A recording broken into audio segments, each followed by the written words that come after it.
Ouais, je pense que ce qu'on va faire, on va faire un tour d'étape pour que chacun des panélistes se présente. Ok.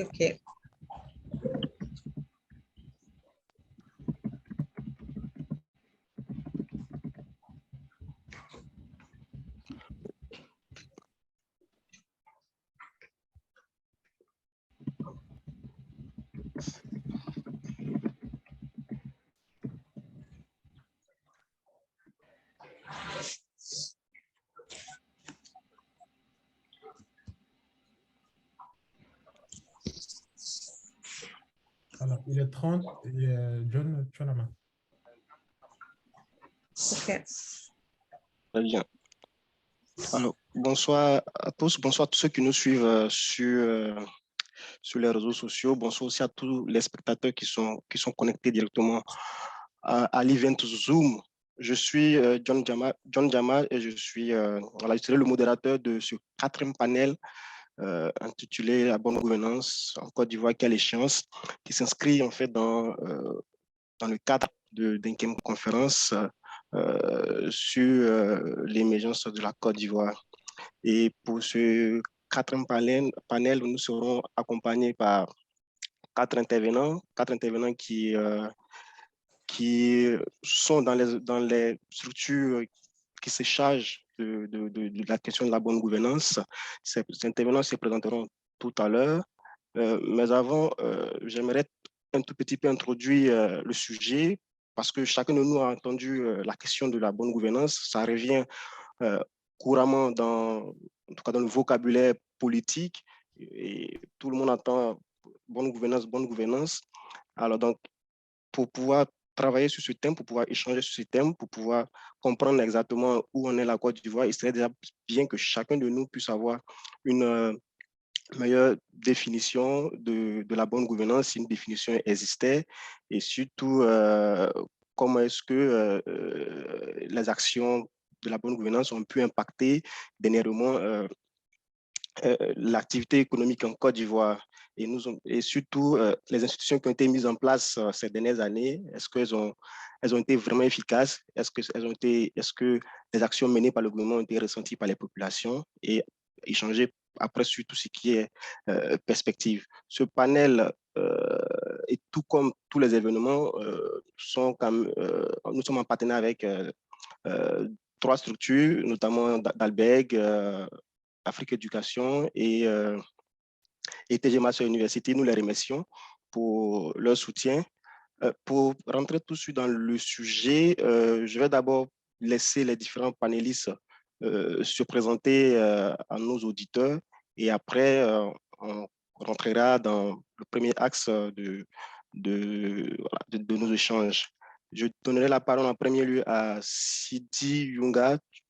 Sidi Yunga, tu nous reçois? Oui, très bien. Je vous laisse la parole pour présenter rapidement aux auditeurs.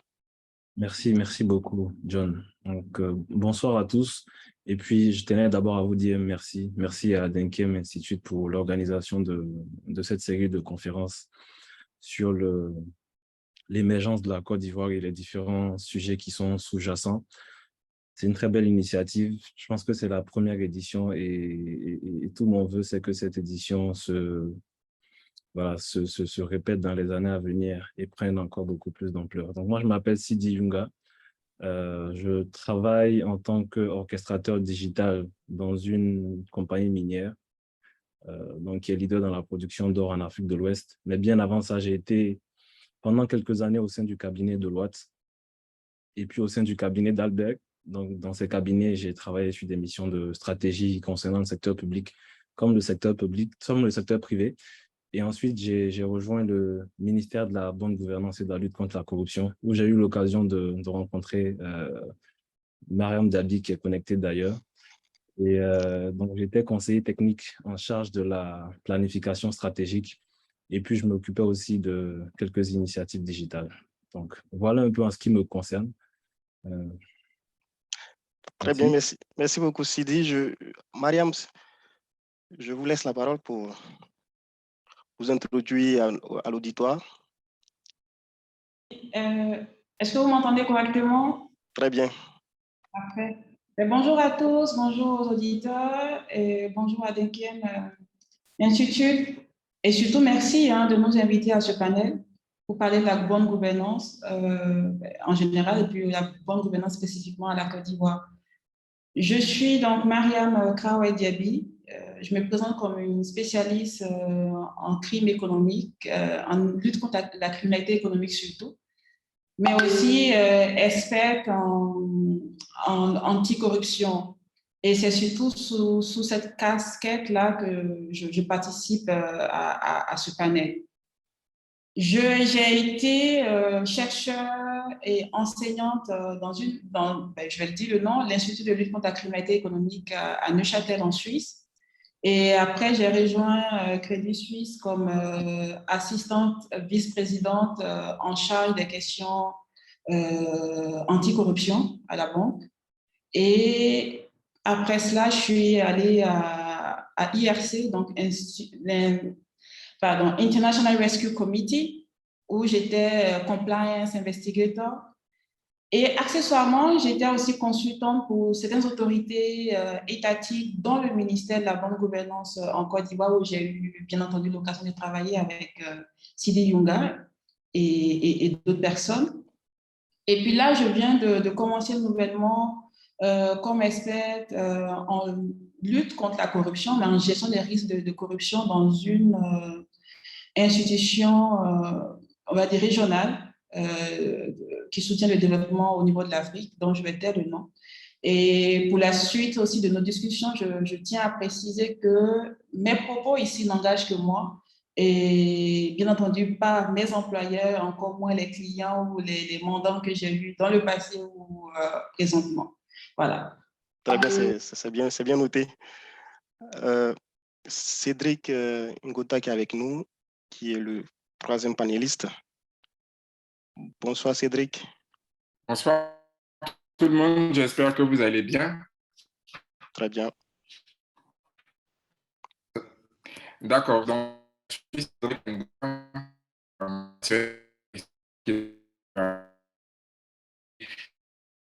c'est bien sûr je suis également là, donc ça veut dire que j'ai étudié la lutte contre la corruption et la gouvernance. Et je suis spécialisé sur la transformation digitale pour prévenir la corruption. Donc, tout ce qui concerne toute notre administration et innovation, question d'intervention humaine dans le cadre du service public. Et j'ai travaillé pour NDI. Je pense qu'on a quelques soucis de connexion avec Cédric et aussi avec notre quatrième intervenante, qui est Laetitia, mais qui vont nous rejoindre d'un moment à l'autre. Peut-être avant qu'ils ne nous rejoignent, et on peut déjà commencer, après nous rejoindrons. Cédric nous rejoint. Cédric, si tu nous entends, tu peux prendre la parole. Sinon, on va tout de suite commencer. Donc, comme je disais d'entrée de jeu, c'est que il est très important pour que... Oui, allô? Oui, Cédric? Allô? Oui. Maintenant? Oui, c'est bon? Oui, ça va. OK. Donc, je disais que j'ai bossé pour NDI et où on a certifié les élections en 2015. Et là, je suis chef de service à la Haute Autorité pour la bonne gouvernance et je suis intéressé sur les questions d'accès à l'information et de transparence. D'accord. Et heureux lauréat du prix d'excellence en matière d'accès à l'information 2022. Voilà. D'accord, très bien. Notre quatrième intervenant nous rejoindra en cours d'échange. Donc, comme vous l'avez bien constaté, tous nos panélistes sont des spécialistes des questions de bonne gouvernance, particulièrement pour certains de la lutte contre la corruption. Et en Côte d'Ivoire, tout le monde n'est pas vraiment informé sur ces questions-là, surtout la question de la bonne gouvernance, comme c'est un thème qui revient régulièrement dans le vocabulaire politique de la société civile. Je pense que ma première question serait tout de suite de m'adresser aux panélistes. En tout cas, selon eux, c'est quoi la bonne gouvernance? Qu'est-ce que l'Ivoirien lambda pourrait comprendre du thème de bonne gouvernance en quelques... Il y a Sidi qui est là. Sidi, si tu veux intervenir sur ça. Oui, je peux me lancer. Oui. Déjà, je pense que Laetitia est connectée. Oui. Je réponds qu'elle se présente. Ou elle se présentera quand elle prendra la Oui, parole. oui, elle se présentera quand elle prendra la parole. Oui. D'accord. Alors, donc, bonne gouvernance, c'est déjà qualifié, hein, le terme gouvernance, parce qu'il y a aussi mauvaise gouvernance. Donc, peut-être que généralement dire... Excusez-moi, excusez-moi, désolée. En fait, j'aurais voulu me présenter avant parce que le ministre est en train d'arriver. Et comme ça, je pourrais continuer à vous suivre avec mes écouteurs. Pas si ça ne dérange pas ou... Oui, vas-y, Laetitia. Ok, d'accord. Je vais mettre la vidéo, comme ça au moins on sera... C'est bon? Ok. Bonjour à tous. Je m'appelle Laetitia Conan. Je suis nouvellement directrice de la lutte contre la corruption au niveau du ministère de la promotion, de la bonne gouvernance et de la lutte contre la corruption. Auparavant, j'étais compliance officer, spécialisée d'abord dans tout ce qui est blanchiment d'argent. Et après, j'ai basculé dans la lutte contre la corruption. Et donc, pour moi, c'est un nouveau challenge d'arriver au ministère et de pouvoir partager mes expériences et permettre à ce qu'on puisse ensemble avoir des bonnes idées pour faire évoluer le pays dans le processus de bonne gouvernance et de lutte contre la corruption. D'accord, Voilà. Merci beaucoup, Merci. Laetitia. En même temps, si là tu as peut-être du temps pour donner, pour toi, sur la bonne gouvernance, c'est quoi? Qu'est-ce que l'Ivoirien lambda pourrait retenir de ce thème de bonne gouvernance qu'on entend régulièrement ces temps-ci? En fait, pour moi, la bonne gouvernance, c'est le respect des textes établis, le respect de l'intérêt public, le respect de la justice, en fait, de permettre à tout citoyen ivoirien d'être équitable, enfin, être équitable, avoir les mêmes droits. En fait, non. Et ensemble, pour moi, c'est de permettre à tous les Ivoiriens de changer notre mentalité, de faire évoluer les choses dans le bon sens pour construire le pays, en fait, une vision et ne pas être attentiste, en fait, à ce qui se passe dans le pays, être actif, à dire ce qui ne va pas, à dire ce qu'on peut faire ensemble pour faire évoluer les choses. Donc, pour moi, la bonne gouvernance, en fait, c'est de permettre à tout un Ivoirien de vivre ensemble, de pouvoir vivre, se nourrir, de pouvoir éduquer ses enfants, de pouvoir être à l'aise dans son pays, en fait, ne pas permettre à tout un chacun de se dire l'herbe est plus verte ailleurs que chez nous, en fait. Notre herbe aussi peut être verte. Donc, ensemble, on peut faire évoluer les choses, c'est ça. C'est vrai. On nous dit le feu, il est rouge, on s'arrête, on s'arrête. Le feu, il est vert pour les piétons, on doit traverser, on traverse. Ne pas que chacun fasse ce qu'il a envie de faire, en fait. Ah, le feu, il est rouge, ok, alors, et puis je passe. Non. Il faut respecter les choses. On nous dit, par exemple, ne pas vendre de l'alcool aux mineurs. Respectons les règles, en fait. C'est des petits trucs comme ça, en fait, qui font partie de la bonne gouvernance, à tout un point. D'accord. Donc, en gros, je pense que vous avez touché un point qui est très important. Ce n'est pas uniquement ceux qui nous gouvernent qui doivent nous gouverner de façon... qui doivent bien nous gouverner, ou bien qui doivent bien gouverner, mais aussi voilà, gouverner que ce soit pas eux-mêmes de l'anarchie, en fait. Les gouverneurs eux-mêmes doivent aussi respecter les règles. Se gouverner aussi très bien. Gouverner le Exactement, c'est ça. Très voilà, bien. On doit se revoir de tous, en fait. On fait des reproches à nos gouvernants, mais nous aussi, en tant que gouvernés, on doit respecter les règles établies, respecter les procédures, respecter les lois dans le pays, en fait. Il faut que tout le monde sache que la Côte d'Ivoire, c'est pas la cour du roi Péto, en fait. C'est pas l'auberge espagnole où chacun fait ce qu'il a envie de faire. Il y a des règles, ensemble, respectons-les. C'était ça. D'accord. Merci beaucoup. Merci. N'hésite absolument pas à m'envoyer un message privé lorsque tu es beaucoup plus disponible à prendre la parole. Ok, d'accord. Comme ça, je pourrais... Là, je fais le discours et puis après, je me connecte. Mais j'écoute, en fait. Je suis sur mes écouteurs. Je suis la conférence. Très bien. Okay. Merci beaucoup. Merci beaucoup. À tout à l'heure. Merci. Je reste connecté. OK. Alors, Sidi, désolé, hein, parce qu'il y avait le fait que Laetitia avait des impératifs. Okay. Je t'ai arraché la parole rapidement. Donc, je te la redonne pour essayer d'apporter aussi ton avis sur la question. Ouais, et c'est même mieux comme ça parce que je me suis présenté en premier. Et comme une femme prend la parole pour les questions en premier, tu vois, comme ça, on fait un peu. On va pas s'attirer les foudres des féministes. Donc, Oui, bon, je disais que bonne gouvernance, c'était déjà qualifier la gouvernance. Donc, ce que je dirais de la bonne gouvernance globalement, donc de ce qui apparaît dans des papiers de recherche, c'est que c'est la qualité de la relation entre le gouvernement et puis le peuple. Donc, pour aller sur une définition plus simple. Maintenant, une définition un peu plus, pas plus complexe, mais peut-être plus scientifique, c'est un ensemble, en fait, de systèmes. Donc, de systèmes, d'institutions, de règles, de processus de décision qui permettent, en fait, d'assurer le bon fonctionnement dans un pays. Et tout part de la constitution du pays. Déjà, la constitution, c'est un peu le pacte que le peuple a avec ses gouvernants sur la manière dont le pays doit fonctionner. Et dans cette constitution, on va fixer une certaine règle de gouvernance. On va fixer certaines institutions. On va fixer la présence d'un parlement, on va fixer la présence d'un Sénat, on va fixer la présence de certaines institutions. Dans certaines constitutions, on fixe même la présence d'une autorité de gouvernance et de son mode de financement, etc. Donc, on va fixer un ensemble de règles et d'institutions qui vont nous permettre d'assurer un bon vivre ensemble, de sorte à ce qu'il y ait de l'équité, il y ait de la justice et qu'il y ait aussi de l'efficacité dans l'action gouvernementale. Donc, voilà d'accord. un peu ce que je peux dire en ce qui concerne la gouvernance. Maintenant, elle peut être bonne et elle est bonne quand cette gouvernance tient compte quand elle est transparente.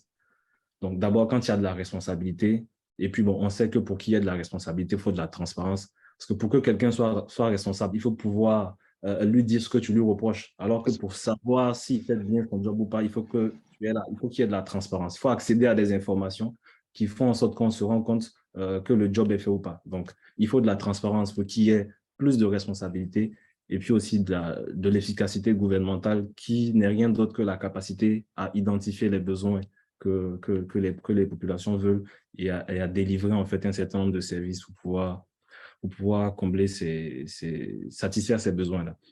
Donc voilà un peu en ce qui concerne ce que j'ai à dire sur la bonne gouvernance. D'accord.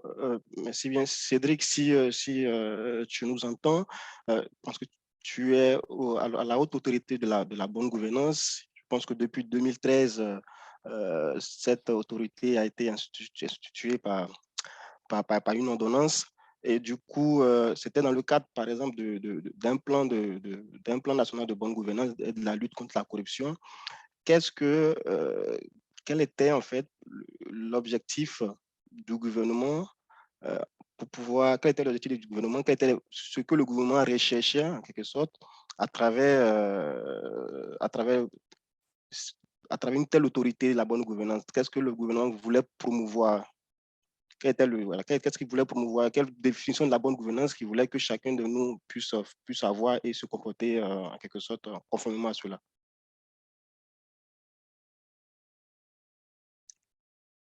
On n'a pas de chance. Cédric nous a quittés. Cédric nous a quittés. Mariam, si tu veux peut-être prendre la parole. Oui, bah, écoute, je peux déjà commenter ou laisser la parole à Cédric qui vient de nous rejoindre. Cédric, Oui. tu nous entends? Je crois que tu es sur mute là.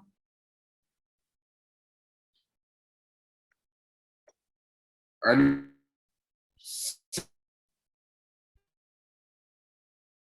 D'accord. Parce que, Allô, ok, Cédric?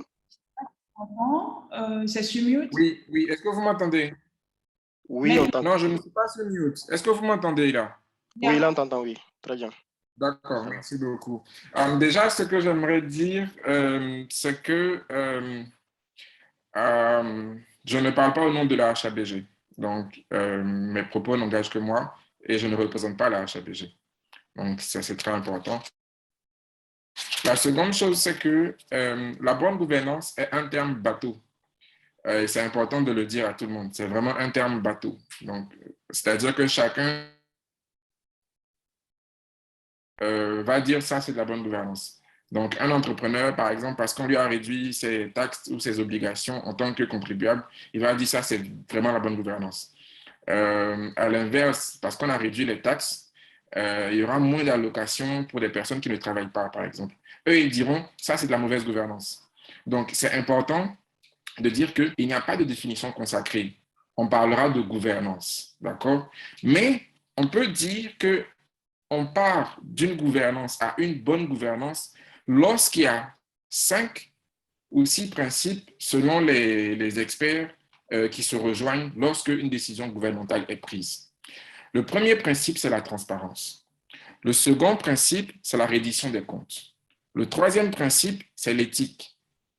Le quatrième principe, c'est l'efficacité, qu'on appelle responsabilité. Donc, la capacité à identifier un besoin et à y faire face. Le cinquième principe, c'est la participation. Si vous faites une action gouvernementale que les populations n'y participent pas, c'est voué à l'échec. Et le dernier principe, c'est l'efficience, qui est lui-même un objectif de la bonne gouvernance. C'est-à-dire que si on a la transparence, on a la reddition des comptes, on a l'éthique, on a l'efficacité / responsabilité, et on a la participation, en ce moment-là, on aura l'efficience et on pourra parler de bonne gouvernance. Voilà. La HABG est effectivement née en 2013 avec l'ordonnance 661, qui est sœur jumelle à l'ordonnance 660, qui est notre loi. L'Assemblée nationale a ratifié les ordonnances. Et l'objectif, justement, c'est, comme vous l'avez dit, on avait au début ce qu'on appelle un plan national de bonne gouvernance et de lutte contre la corruption, qui est en train d'être étoffé. Maintenant, on est en train de partir plutôt vers une stratégie nationale de lutte contre la corruption. Et l'objectif, donc, de cette haute autorité pour la bonne gouvernance est des actions qui concernent la prévention et la lutte contre la corruption. Donc, la HABG aurait bien pu s'appeler Haute Autorité de lutte contre la corruption.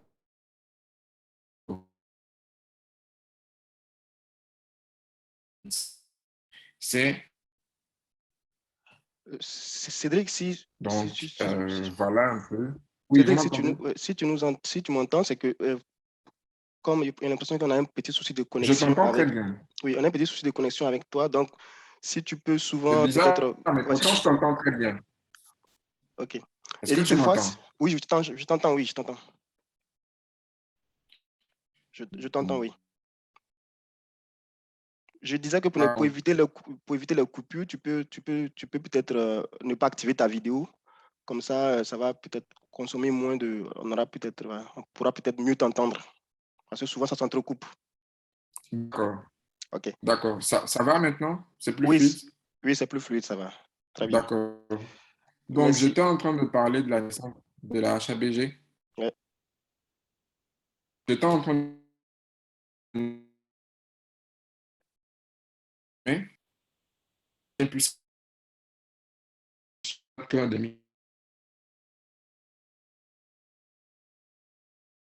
et les infractions assimilées. D'accord. Donc, voilà. Merci. Mais on fait partie du dispositif de prévention et de lutte contre la corruption, on va dire de grands dispositifs en matière de gouvernance. Donc, on a d'autres entités comme l'OSEP, comme le ministère, par exemple, comme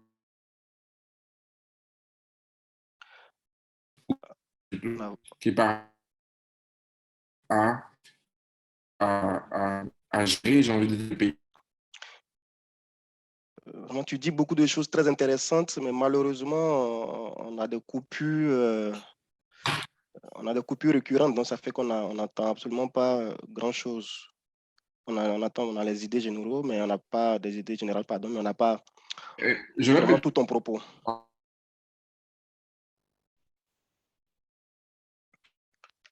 D'accord. Très, très bien. Je vais me déplacer. On va passer la parole à Mariam ou à quelqu'un d'autre, le temps que je puisse peut-être éventuellement faire en sorte que... D'accord. D'accord, très bien. Mariam, je te passe la parole. En même temps, j'aimerais l'accompagner d'une question.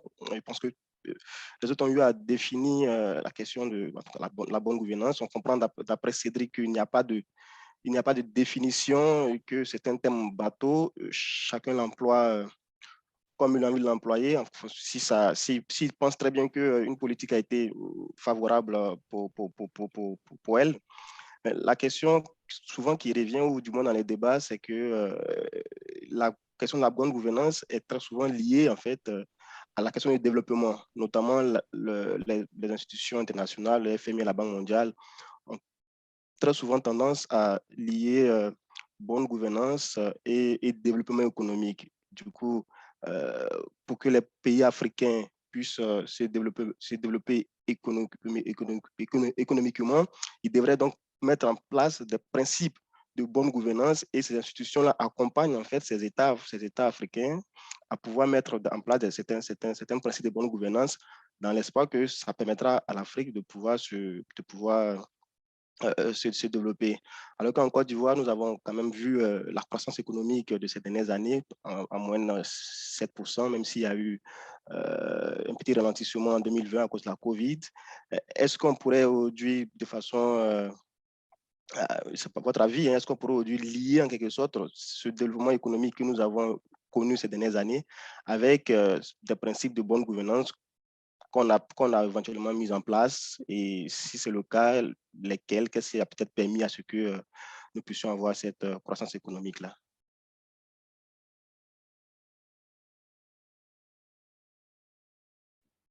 Mariam, Comprendre ta question, John, c'est oui, de savoir si la croissance économique actuelle de la Côte d'Ivoire serait liée éventuellement à la bonne gouvernance de la Côte d'Ivoire, c'est ça? c'est ça, oui, à la bonne gouvernance, comme entendu par l'institution internationale, en fait.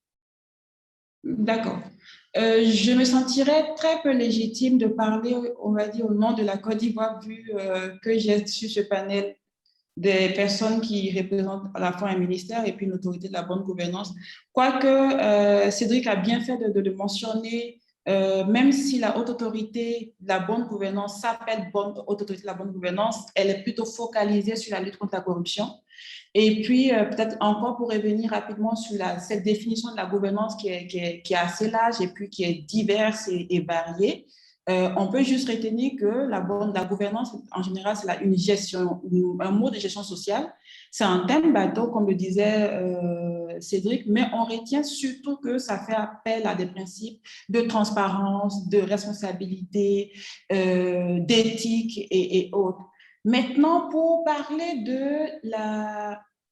du lien, on va dire, entre le développement de la Côte d'Ivoire et la bonne gouvernance, je suppose qu'on peut déduire que ce développement qu'on a actuellement au niveau de la Côte d'Ivoire, ou cette évolution, cette croissance économique qu'on a au niveau de la Côte d'Ivoire actuellement, a certainement des fondements ou des liens avec la bonne gouvernance. Je pense que le gouvernement en place, lorsqu'ils sont arrivés, ils ont essayé de mettre en place des outils ou des indicateurs aussi de bonne gouvernance. Ils ont essayé d'améliorer la gestion publique afin d'instaurer une certaine efficacité, mais une redevabilité.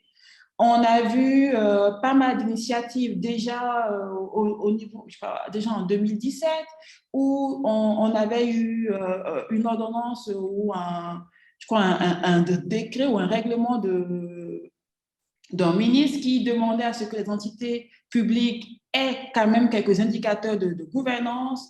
Après, on a eu ces différentes ordonnances 2013-660 qui est en lien avec la lutte contre la corruption, mais pas que. Il y a eu pas mal d'indicateurs et pas mal d'instruments qui ont été promulgués par le gouvernement actuel, en mon sens, pour infuser, on va dire, les meilleures pratiques de bonne gouvernance. Je ne dis pas qu'il n'y a pas, qu'on ne peut pas s'améliorer, je ne dis pas qu'il n'y a pas d'autres choses qu'on pourrait faire, mais on a commencé à avoir des prémices d'instruments de bonne gouvernance qui pourraient bien entendu être améliorés à mon sens. Donc oui, je dirais que le développement ou en tout cas croissance économique qu'il y a actuellement au niveau de la Côte d'Ivoire, ça a forcément un lien avec des éléments de bonne gouvernance.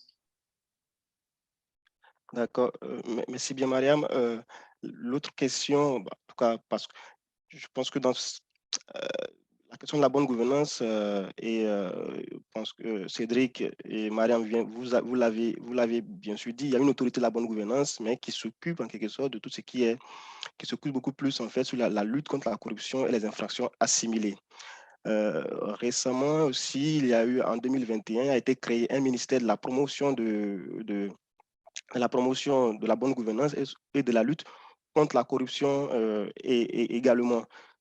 Ça montre en fait que le gouvernement en place donne en tout cas traite cette question de la bonne gouvernance là, et de la lutte contre la corruption comme une priorité nationale.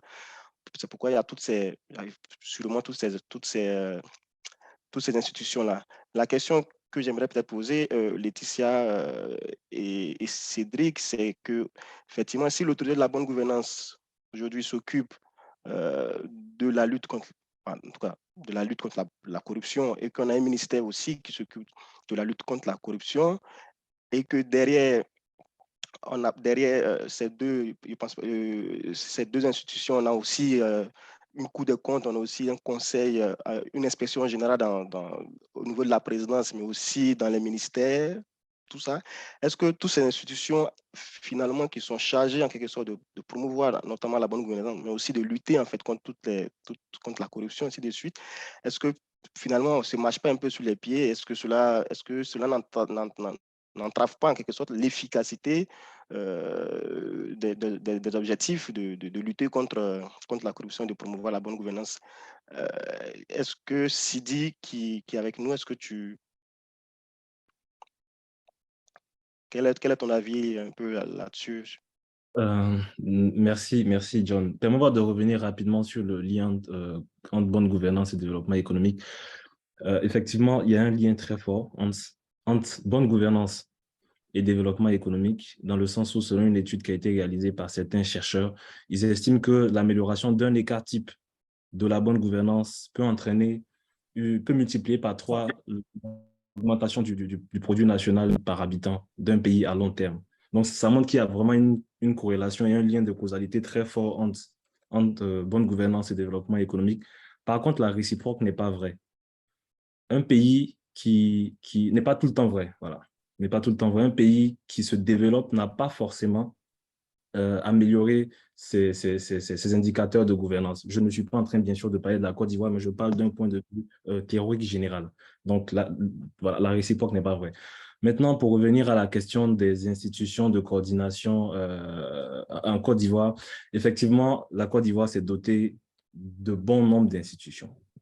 Et je pense que chacune des institutions a un périmètre, un scope d'action qui est défini et qui est clair. Quand bien même par moment, il peut y avoir des chevauchements. Et c'est là où il y a vraiment quelque chose à faire en matière de promotion de la bonne gouvernance en Côte d'Ivoire. Jusque-là, il n'y a pas d'instance de coordination des initiatives de bonne gouvernance. Donc, toutes ces institutions ont leurs initiatives à côté. Chacune d'elles a un plan d'amélioration de gouvernance, un plan de lutte contre la corruption, même si c'est la HABG qui a le mandat de la stratégie nationale de la lutte contre la corruption. Chacune a sa stratégie. Chacune fait participer les autres acteurs par moment pour élaborer sa stratégie, mais il n'y a pas de coordination entre tout ça. Et cette absence de coordination fait que par moment, il peut y avoir de la réplication dans les initiatives. On se rendra compte, si vous allez sur le site de la HABG, vous trouverez qu'il y a un numéro de téléphone, un numéro de téléphone qui vous permet d'appeler pour signaler un cas de corruption. On voit que le ministère de la promotion de la bonne gouvernance a lancé une plateforme il y a quelques mois qui permet de faire ça. Et finalement, on duplique un peu les canaux. Et ce n'est pas forcément bon, c'est un bon signal. Ce n'est pas forcément un bon signal. Et je pense aussi que plusieurs fois, dans quelques documents de stratégie, on a parlé de conseils de bonne gouvernance, de la mise en place de conseils de bonne gouvernance. Jusqu'aujourd'hui, ça n'a pas encore été fait. Donc, dans plusieurs documents de stratégie, vous allez retrouver dans les recommandations qu'il faut le faire. Ça n'a pas encore été fait. Mais la mise en place de ce conseil, par exemple, peut permettre de mieux coordonner les initiatives des acteurs et puis aussi de rationaliser les institutions, de rationaliser toutes ces institutions. Parce que, à mon avis, je pense que ça peut à un moment donné faire un peu trop. Qui est une inspection générale d'État en même temps qu'il y ait une haute autorité pour la bonne gouvernance qui lutte contre la corruption.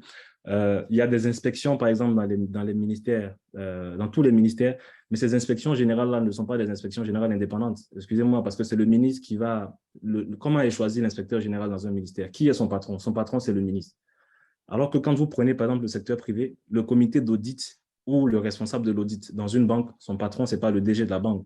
Il reporte au conseil d'administration de la banque. Ce sont les administrateurs qui sont ses patrons, mais pas le directeur de la banque. Comme ça lui permet d'être indépendant dans ses prises de position et puis de faire son travail. Donc, même donc les inspections qu'il y a dans les ministères, en termes d'instances de contrôle, ce n'est pas forcément très efficace d'organiser ça comme ça en raison du lien de dépendance hiérarchique qu'il peut y avoir au sein de ce même ministère.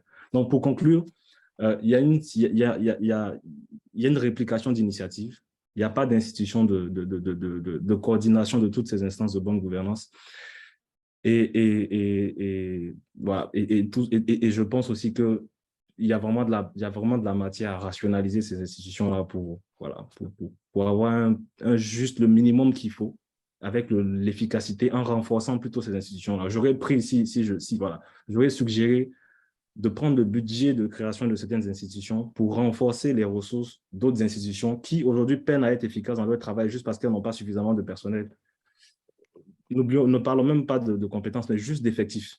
Juste d'effectifs. Donc, je vais m'arrêter là. Je pense que dans les prochains points qu'on va aborder, on va parler d'efficacité de… C'est ça, oui, effectivement. Donc, effectivement, on est déjà rentré en fait dans le troisième axe en fait, de nos échanges qui, effectivement, parlent en quelque sorte des institutions qui sont mises en place et leurs efficacités à date. Et tout à l'heure, nous, par ton échange, on a bien compris toutes les institutions qui existent, notamment la haute autorité de la bonne gouvernance, le ministère de la promotion de la bonne gouvernance et de la lutte contre la corruption et les inspections d'État, tout cela existe. Mais comment est-ce que toutes ces institutions amènent les actions pour atteindre un objectif global qui, effectivement, doit être peut-être unique pour la Côte d'Ivoire en termes de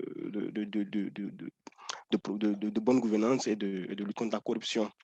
Je pense qu'il y a un élément très important qui revient ces temps-ci, c'est surtout la lutte contre la corruption, parce que la lutte contre la corruption, c'est bien sûr la mission de la haute autorité de la bonne gouvernance, prévenir déjà et puis lutter. Et je pense que depuis 2013, il y a eu assez d'indicateurs qui ont montré que la corruption a quand même baissé en Côte d'Ivoire vis-à-vis des indicateurs que Amnesty, Transparency International, l'indice de perception de la corruption, nous sommes passés de 28 en 2014-2013 pour être dû à 36 sur 100, être à 36 sur 100. Mais depuis 2017, ça stagne à ce chiffre de 35-36 sur 100. Parallèlement,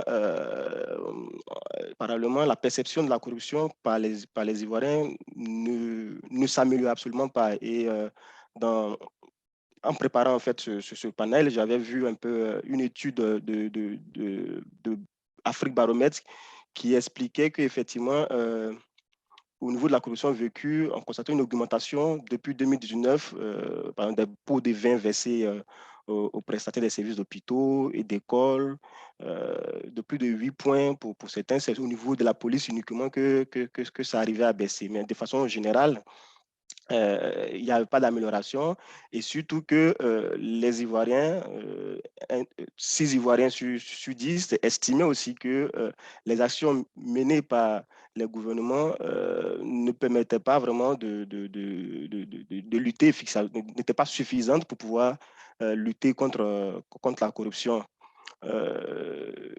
Mariam, quel est un peu ton avis sur ces chiffres-là? D'une part, on a des institutions qui sont mises en place, on a des indicateurs d'institutions d'ONG qui montrent qu'il y a eu peut-être une amélioration, mais à côté, il y a la population qui ne ressent pas cela. Quel est un peu ton avis sur ça et comment est-ce qu'on peut essayer de renverser un peu la tendance, parce qu'en fin de compte, il faut que les populations sentent qu'il y a des actions qui sont menées.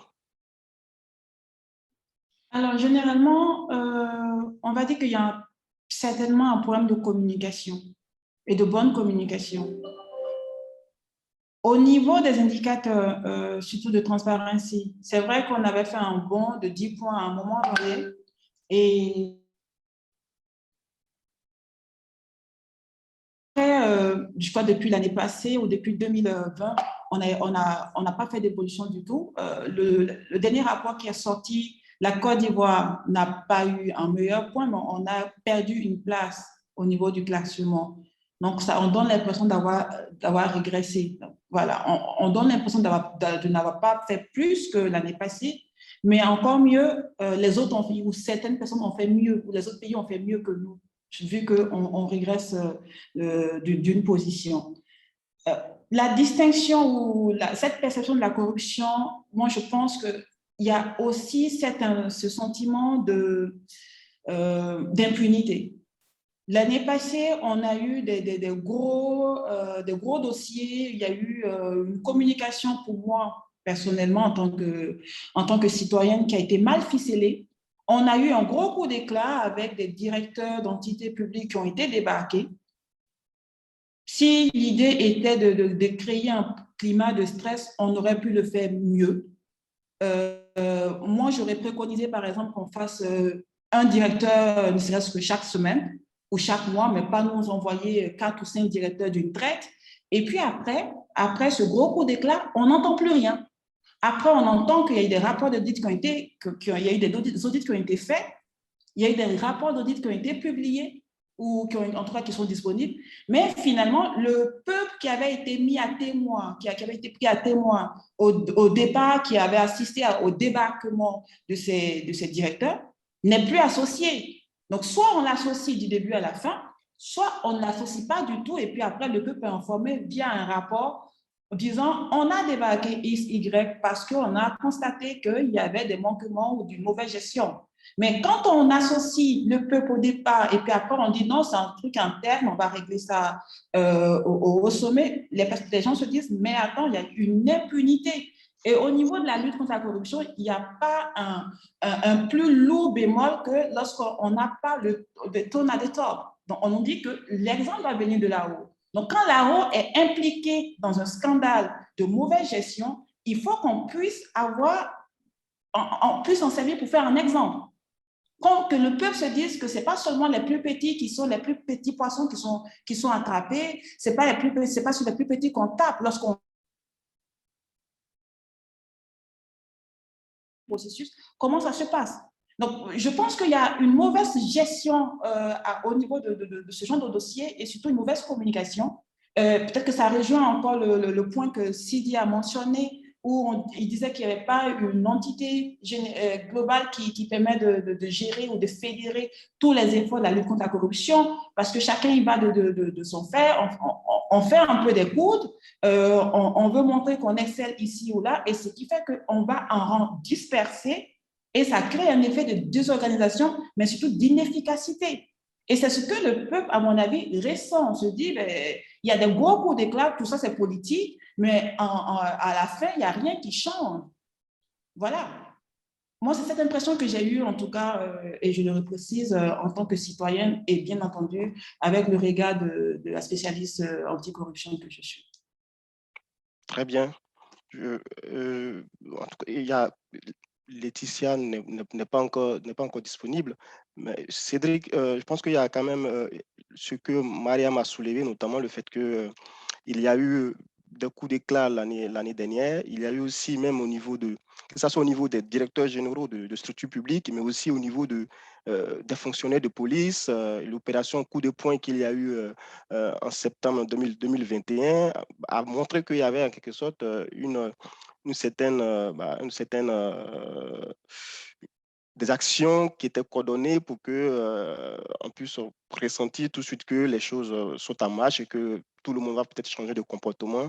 Mais finalement, derrière, comme Mariam le disait, c'est des coups d'éclat, mais où la population n'est pas associée. Autre chose que j'ai pu voir, c'est que il y a maintenant un plan national de formation qui est en train d'être établi par le ministère de la promotion de la bonne gouvernance, notamment sur les questions de promotion de la bonne gouvernance et de la lutte contre la corruption qui est établi. Donc, ils arrivent aussi à associer en quelque sorte la société civile, toutes les communautés qui peuvent exister en Côte d'Ivoire. La question est de savoir si est-ce que à ce plan national de formation, par exemple, est-ce qu'on arrivera à pouvoir répondre à la préoccupation de Mariam Kededi d'inclure en quelque sorte tout le monde dans la gestion efficace des actes de corruption et quelle garantie on donnerait peut-être aux Ivoiriens que désormais, si nous sommes tous formés, derrière, il y aura peut-être des sanctions pour ceux qui se mettront à l'écart de bonnes pratiques.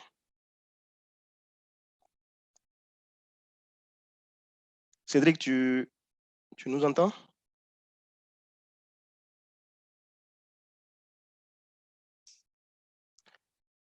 Peut-être que ton micro n'est pas activé, tu peux peut-être l'activer.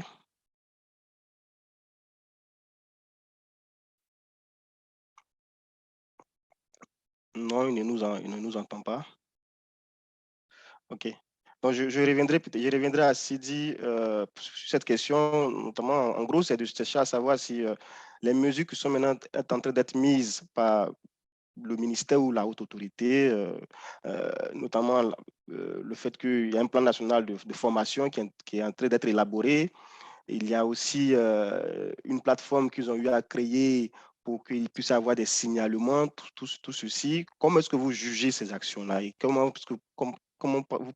quel est votre avis sur l'efficacité future pour pouvoir rassurer les Ivoiriens?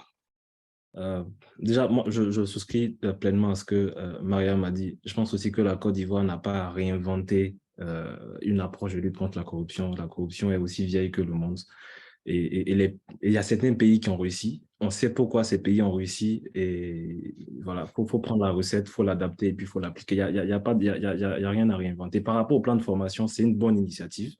Ça va permettre à long terme de réduire la corruption, mais vraiment à long terme, de réduire la corruption. Sinon, la corruption, c'est une équation, c'est un investissement. Tout agent économique investi et les agents économiques ivoiriens préfèrent investir dans la corruption parce que le bénéfice de la corruption est plus élevé que la sanction qui potentiellement va arriver au cas où cet acte de corruption a été posé. Et c'est là tout l'enjeu. C'est là tout l'enjeu. Il faut à un moment donné que la répression soit effective. Il faut à un moment donné qu'il n'y ait pas de sélection dans les personnes à réprimer. Il ne faut pas qu'on réprime le policier qui a pris 500 francs sur la route et qu'on laisse le directeur général de société qui a détourné des milliards. Ça n'a aucun sens. Et je pense que on n'a pas besoin d'avoir fait une thèse sur ce sujet pour le dire et les Ivoiriens le sachent. On est tous des agents économiques. Voilà. Si on sait qu'après avoir grillé un feu tricolore, on va se faire prendre et que la sanction sera effective et sera plus importante que ce qu'on y gagne, on ne va pas le faire. Donc ça, c'est le premier aspect. Les autres aspects sur l'impact du ministère, le ministère a effectivement entamé beaucoup d'initiatives, mais ce que je regarde le plus, c'est en termes de réforme. Aujourd'hui, quelle réforme structurante a été effectuée dans le sens de la lutte contre la corruption ou même de la promotion de la bonne gouvernance? Qu'est-ce qu'on a appris de ces audits qui ont été effectués? Aujourd'hui, qu'est-ce que ça a changé dans le dispositif de gouvernance en Côte d'Ivoire? Est-ce que dorénavant, la loi sur la corruption a évolué ou est précise avec des décrets d'application certains sujets qui n'étaient pas clairs dans cette loi-là et qu'avec l'attitude des différentes sociétés d'État qui ont été épinglées montre? Qu'est-ce qui a changé? Quelle réforme en plus est intervenue, que ce soit dans le secteur public ou le secteur privé, qui vient régir une forme de corruption qu'on a remarqué quand il y a eu les audits qui ont été effectués. Donc, clairement, il n'y a pas de réforme structurante. Et c'est là tout l'enjeu. Et selon moi, et je pense qu'on ne va jamais y arriver si on ne règle pas les vrais problèmes. C'est-à-dire qu'à un moment donné, il ne faut pas faire de la cosmétique. faut pas faire de la mascarade. Il faut régler les vrais problèmes. Les vrais problèmes de la corruption, on les connaît. On parle beaucoup de gouvernance politique. Aujourd'hui, on peut observer en Côte d'Ivoire ce cumul de fonctions qui ne rend plus l'État indépendant et puis crédible à certains endroits. Quand vous avez certains responsables exécutifs qui ont aussi un pouvoir législatif parce qu'ils se sont fait élire, mais ça crée un besoin financier. Moi, je suis ministre. Je suis en même temps maire, par exemple, ou je suis député. Mais quand je suis ministre, pour être député, comment je fais? J'ai besoin d'argent pour faire ma campagne électorale. Je prends cet argent où? Je prends souvent cet argent dans la fonction exécutive qu'on m'a confiée. Et quand je prends cet argent, je ne peux pas le prendre seul. Il faut qu'à minima, mon DAF soit au courant de ce qui se passe. Parce qu'il faut bien sûr qu'il y ait toute une organisation autour. Mais si mon DAF est au courant, le DAF ne le saura pas seul. L'équipe du DAF le saura. Si l'équipe du DAF le sait, le contrôleur financier, quand il va arriver, il saura qu'il y a eu une malversation qui se passe là. Mais donc, il va falloir réserver aussi la part du contrôleur financier. Quand il va arriver au trésor pour le paiement, le trésor aussi sait qu'il y a une malversation qui se passe là. Donc, le trésor aussi va vouloir sa part dans tout ça. Ainsi de suite, ainsi de suite. Quand on va vouloir enregistrer le comptant aux impôts. Donc le fait de permettre à ce que des membres de l'exécutif puissent avoir des pouvoirs ou puissent se faire élire, c'est un gros conflit d'intérêts qui est à la base d'une grosse criminalité économique, il faut le dire. Même quand on parle de suppléants, tout ça, OK, bon, on se fait élire et puis après on met un suppléant à l'Assemblée nationale. Mais ce n'est pas le suppléant qui aura financé la campagne. Tout l'enjeu, c'est comment j'ai financé la campagne. Parce que c'est la manière dont j'ai financé la campagne va déterminer après comment je gère, comment je retire cet investissement. Et donc, il faut qu'on arrive à scinder ces différentes fonctions-là. Il faut que l'exécutif fasse de l'exécutif. Il faut que le législatif fasse de législatif. Il faut que le judiciaire fasse de judiciaire. Sinon, ça ne va jamais marcher. Et voilà. Donc, je pense aussi qu'en termes de renforcement des capacités, tout ce qui est presse, journalisme d'investigation, tout ça, comme Mariam l'a dit tout à l'heure, il y a eu tellement de scandales. Quel journal d'investigation s'est saisi d'un scandale pour aller en profondeur des informations et qui a pu informer l'opinion nationale sur ce qui se passe? Il y a eu des suspicions de corruption aussi après ces scandales.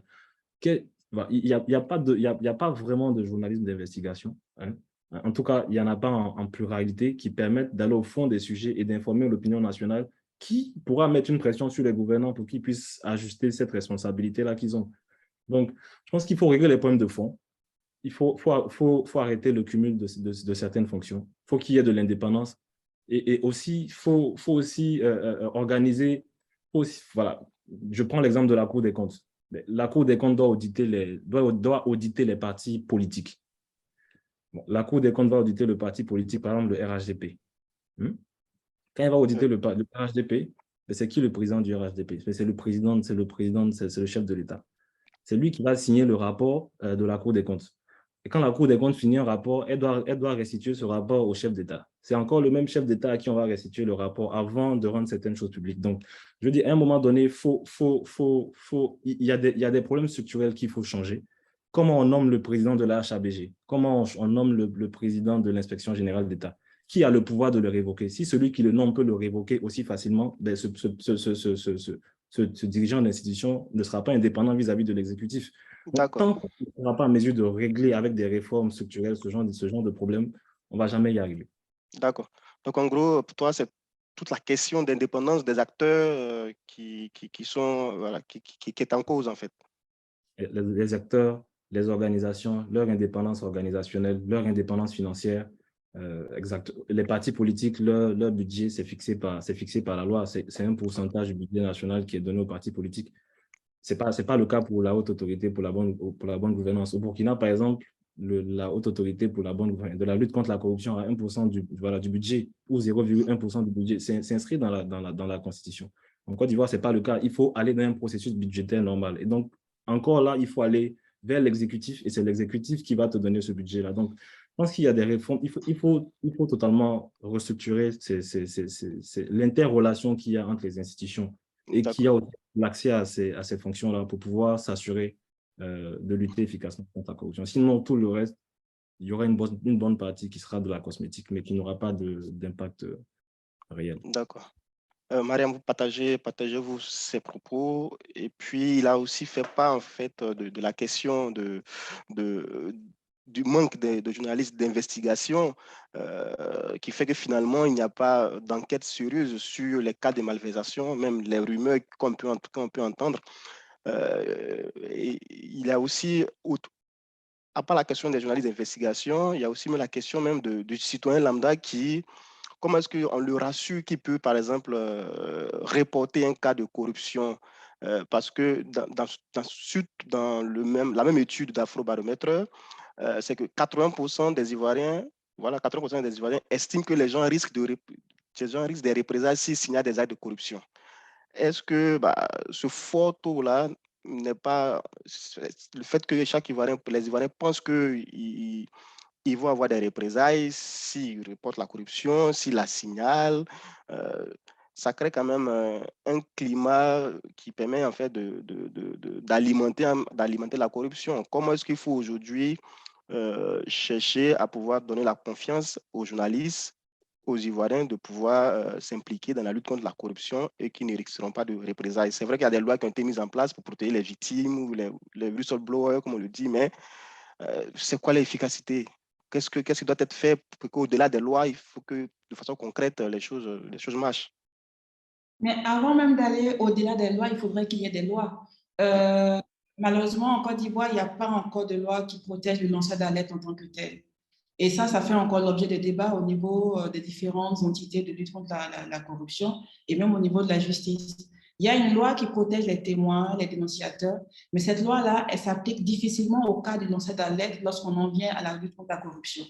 Donc, je dirais que même avant d'essayer d'aller au-delà des lois, il faudrait qu'on ait déjà les bases juridiques qu'il faut. La France vient de publier son dispositif de protection du whistleblower. Je pense que la Côte d'Ivoire pourrait s'en inspirer et se mettre au travail pour pouvoir nous sortir un dispositif de protection du whistleblower, donc du lanceur d'alerte. Ce sera un dispositif juridique, mais aussi au niveau opérationnel. Et ce dispositif-là pourra se décliner dans différents secteurs, mais surtout au niveau même de la loi sur le travail. Qu'on puisse protéger éventuellement le travailleur qui dénonce, qu'on puisse protéger le citoyen qui dénonce. Maintenant, on a une plateforme, même deux d'ailleurs, en tout cas pour ce que je sais. Il y a Spatia, de ministère qui a été lancé récemment, où on a dû voir les différentes communications en lien avec cette plateforme de dénonciation qui est accessible à tout citoyen, pour ce que j'ai entendu, où on pourrait aller dénoncer. Moi, j'attends le premier rapport d'activité de Spatia pour voir comment ont été traitées les dénonciations qui ont été faites, à qui ça a été transféré, si c'est arrivé à la justice, combien de décisions de justice on a pu avoir en lien avec cela. Est-ce qu'il y a eu même un traitement des cas qui ont été reportés? Et comment c'est traité au niveau de Spatia? Est-ce que le dénonciateur bénéficie de l'anonymat? Et sinon, s'il dénonce à visage ouvert, à visage non. Est-ce qu'on arrive à lui garantir une certaine protection lorsque le dispositif juridique actuel ne le permet pas? Je vais revenir sur un autre point qui a été évoqué. Non, pardon, je parlais de la deuxième plateforme qui existe, qui a toujours existé. Je crois que c'est la plateforme de HABG. Ce serait aussi les mêmes questions que j'aurais pour cette entité-là. Comment sont traitées les dénonciations? Combien sont envoyés aux différentes autorités de justice, par exemple le Code pénal économique et financier, ou encore, est-ce qu'on arrive à avoir des statistiques annuelles? Donc, je crois que récemment, j'ai vu un truc en global, là, des différentes dénonciations qui ont été traitées par cette entité, mais est-ce qu'on arrive à avoir des statistiques annuelles des dénonciations et quelles ont été les suites qui ont été données à ces dénonciations-là? Ce seraient les mêmes questions et les mêmes enjeux pour les deux, que ce soit pour le ministère ou encore la HABG. C'est ce qui va montrer la crédibilité de leur plateforme. Qu'on puisse avoir le nombre de dénonciations, qu'est-ce qui a été fait concrètement, et c'est ce qui va faire changer éventuellement l'opinion publique sur la lutte contre la corruption. Sidi disait tout à l'heure qu'on a eu des scandales en lien avec les détournements, ou en tout cas des suspicions de détournements, et puis demandait qu'est-ce que ça avait changé au niveau étatique, au niveau stratégique. Moi, je ne dirais pas que ça a changé parce que ce n'est pas ce que j'ai encore vu. Mais par contre, à la suite de ces scandales-là, on a eu un discours du président de la République. Il a fait un discours le 26 janvier lorsque c'était le premier conseil de ministres. Le président a fait un discours fort où il est revenu sur les différents scandales et il a demandé des comités de gestion pour les entités publiques. Et il a même responsabilisé à la fois les présidents de conseil d'administration, mais également les ministres de tutelle de ces entités-là. Moi, à la suite, parce que c'est un discours, certes un discours du président, mais ça reste un discours. Moi, à la suite de ce discours-là, j'avais imaginé un dispositif légal qui sera mis en place. Quelque chose d'institutionnel, de conséquent, qu'on nous donne soit ne serait-ce qu'un décret, un décret concret qui précise quelles sont les obligations en matière de conformité, parce que c'est vraiment une obligation de conformité que le président avait mentionnée pour les entités publiques. Quelles étaient les obligations de conformité qui étaient à la charge des entités publiques ivoiriennes? Quelles sont les responsabilités? Qu'est-ce qu'on attend d'elles à la fin de l'année? Parce qu'il a dit qu'il aimerait à la fin de l'année que ces entités-là aient des rapports de gouvernance. Mais en quoi ça consiste concrètement? Est-ce qu'il y a une base juridique pour cela? Et c'est ça qui manque aussi souvent. On a ces points forts, ces éléments forts. Pour moi, c'était vraiment une obligation, en tout cas, je l'appelais comme ça, la presque obligation de conformité des entités publiques ivoiriennes. Pour moi, c'était un début, c'était vraiment un boulevard qui était mis pour le ministère et pour la haute autorité pour prendre des initiatives, qu'on puisse avoir une certaine efficacité au niveau de la gestion publique. Pour revenir sur le dernier point dont parlait Sidi, c'était aussi l'indépendance. Je pense que, par exemple, pour la haute autorité de la bonne gouvernance, on a le président qui est nommé par décret présidentiel. On peut dire déjà qu'il y a une certaine indépendance de ce président-là par rapport au gouvernement, puisqu'il est rattaché directement au président. Mais je comprends ce que Sidi dit. Dans d'autres pays, le président de l'autorité en charge de la lutte contre la corruption est souvent rattaché à l'Assemblée nationale. Donc, lorsque on le nomme, on ne peut pas le démettre de ses fonctions juste via un décret. Ça doit faire l'objet de consultation et il y a un processus spécifique pour pouvoir démettre une telle autorité, ce qui permet aussi de rassurer cette personne-là et de le conforter dans son indépendance. Et c'est seulement cette indépendance-là qui peut faire, on va dire, améliorer déjà la lutte contre la corruption, mais qui peut rendre efficaces les actions des personnes qui sont impliquées dans cette lutte contre la corruption.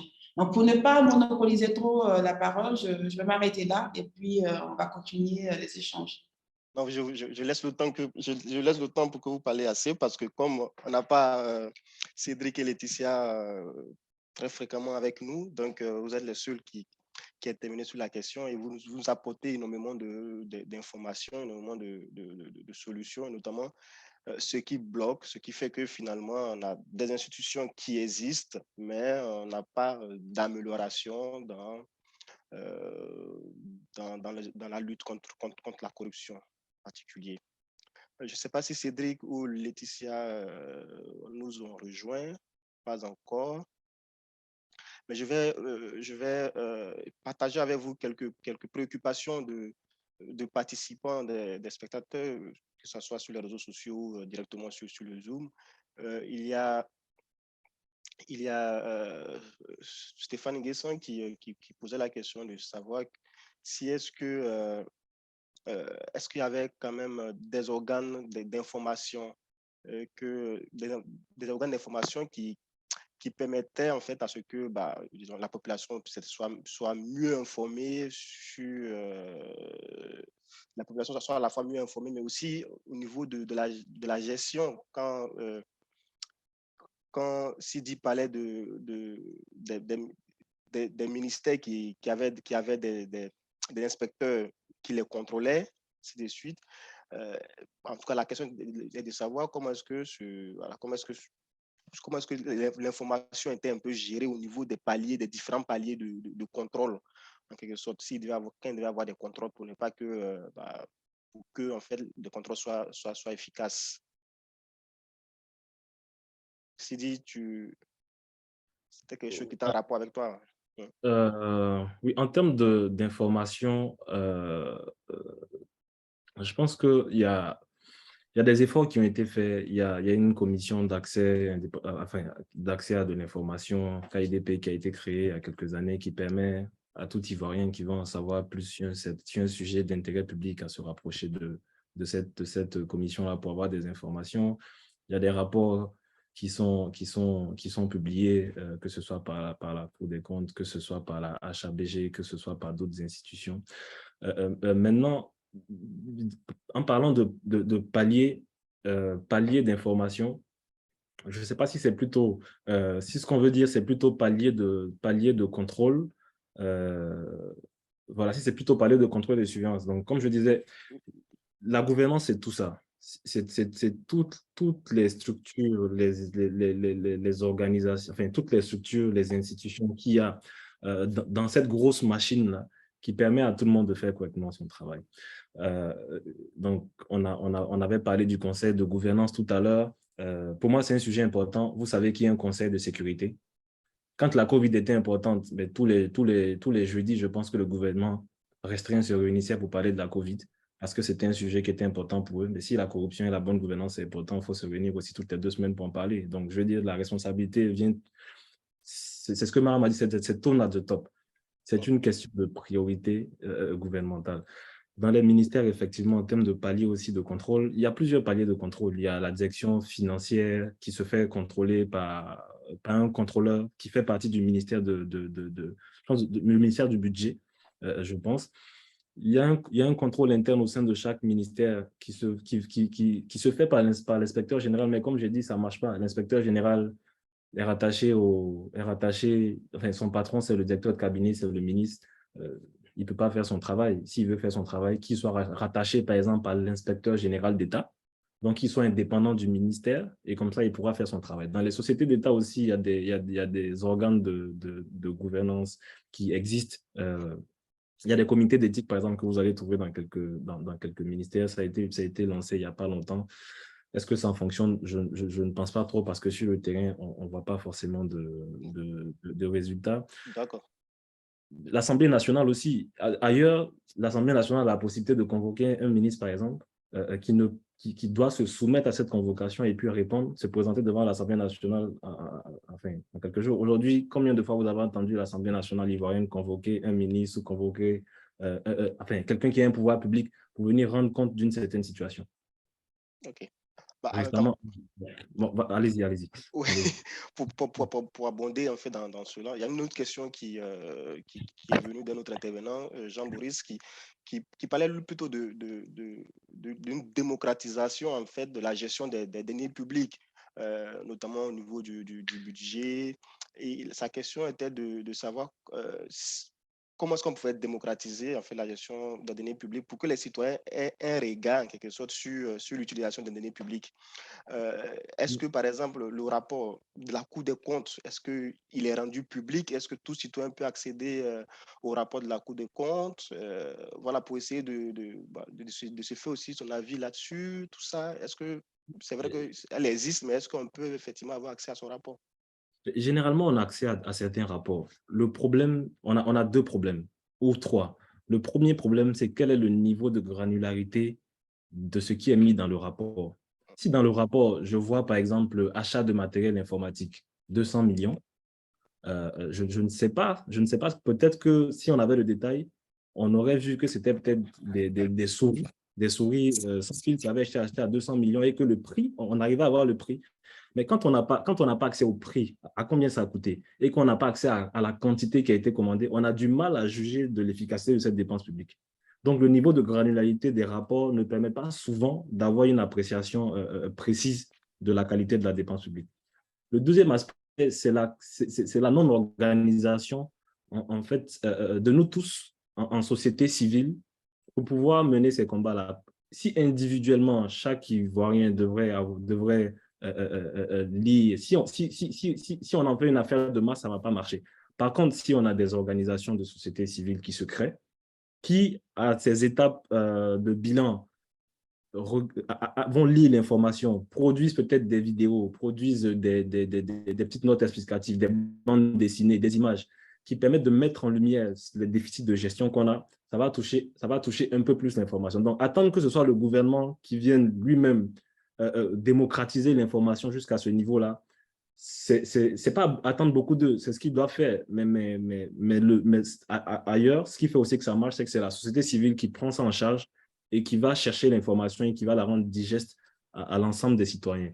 Et si vous regardez un peu sur Internet, aujourd'hui, il y a par exemple, il y a un jeune qui fait des vidéos sur TikTok qui démocratise un peu le droit. Mais si on avait des jeunes de ce genre ou des ONG de ce genre qui allaient lire des rapports de conseil des ministres ou qui allaient lire des rapports de dépenses publiques pour faire des vidéos pour expliquer concrètement ce qui se passe avec les conséquences, on aurait eu une responsabilité différente venant du gouvernement. Et très souvent, on dit que le peuple mérite ses dirigeants. Moi, je ne suis pas tout à fait d'accord avec ça. Vous avez tous travaillé sans doute dans des organisations publiques ou privées. La plupart des changements ne viennent jamais d'une majorité. La plupart des changements viennent d'une minorité et la plupart des changements ont besoin d'un sponsorship par le haut. Et puis après, voilà, le reste, l'ensemble majorité peut suivre. Je pense que Cédric est connecté apparemment. Oui, c'est Cédric est connecté.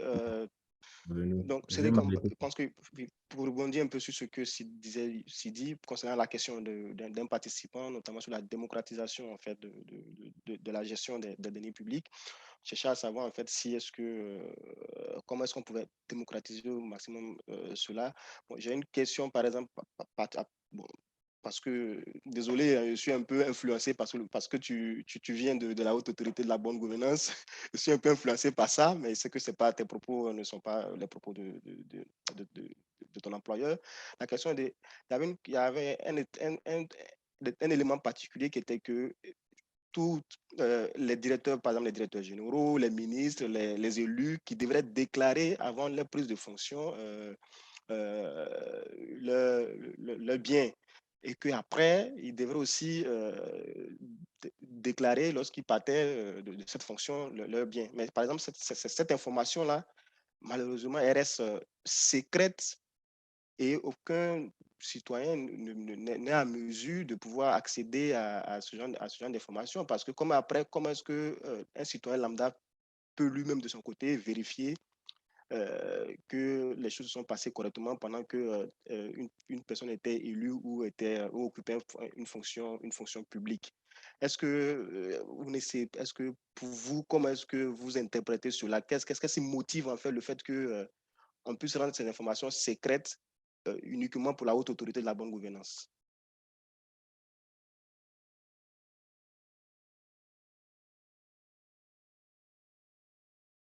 Cédric, tu nous entends?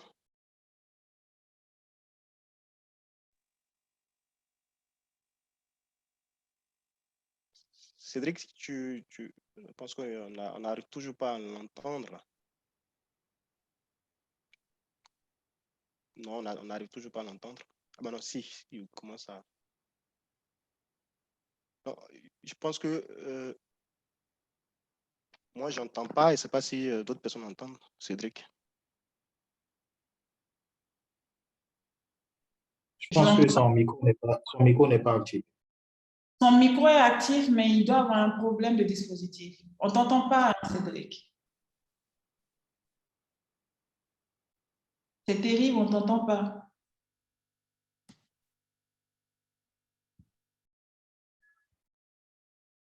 Non, pas du tout, on ne l'entend pas.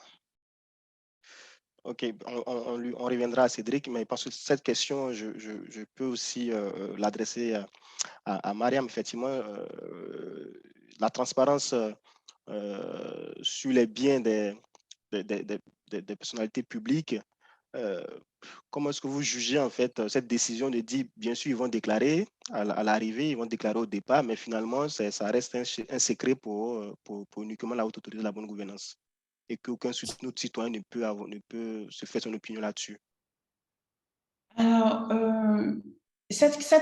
Avant, je vais répondre à cette question, bien entendu, mais je vais aussi ajouter d'autres compléments. En lien avec la déclaration des biens du patrimoine, cette obligation qui est faite à une certaine catégorie d'autorités, ouais. En matière de lutte contre la corruption, on a tendance à dire qu'il faut commencer doucement. Les gens n'avaient pas déjà l'habitude avant de déclarer, de faire ce genre d'action, de déclarer leurs biens. Donc, il faut d'abord que on va dire, le commun des mortels, tout le monde puisse adhérer à qu'on accepte déjà de souscrire à cette politique, à cette obligation-là, donc de déclarer. Pour moi, c'était une première phase. La première phase, c'était que ce soit accessible seulement à la haute autorité de la bonne gouvernance. Laetitia, tu peux, s'il te plaît, mettre en mute ton micro? Ah, pardon. Donc, cette première étape, c'était que rassurer les gens, déclarer votre patrimoine, parce que c'est une obligation qui est liée à votre fonction, et on vous rassure que ça reste au niveau de la haute autorité en termes de traitement, parce que nous, on doit vérifier, en tout cas, l'accroissement illégitime ou exponentiel de votre patrimoine entre le début et la fin, qu'on puisse voir si vous êtes enrichi illégitimement. Ça, c'est déjà pour moi une première étape. La deuxième étape, donc, il devait y avoir une deuxième étape qui était finalement de rendre cela public. Pourquoi c'est important que ça soit accessible à tout le monde? Pour que tout le monde puisse être témoin de cet accroissement éventuellement de la fortune.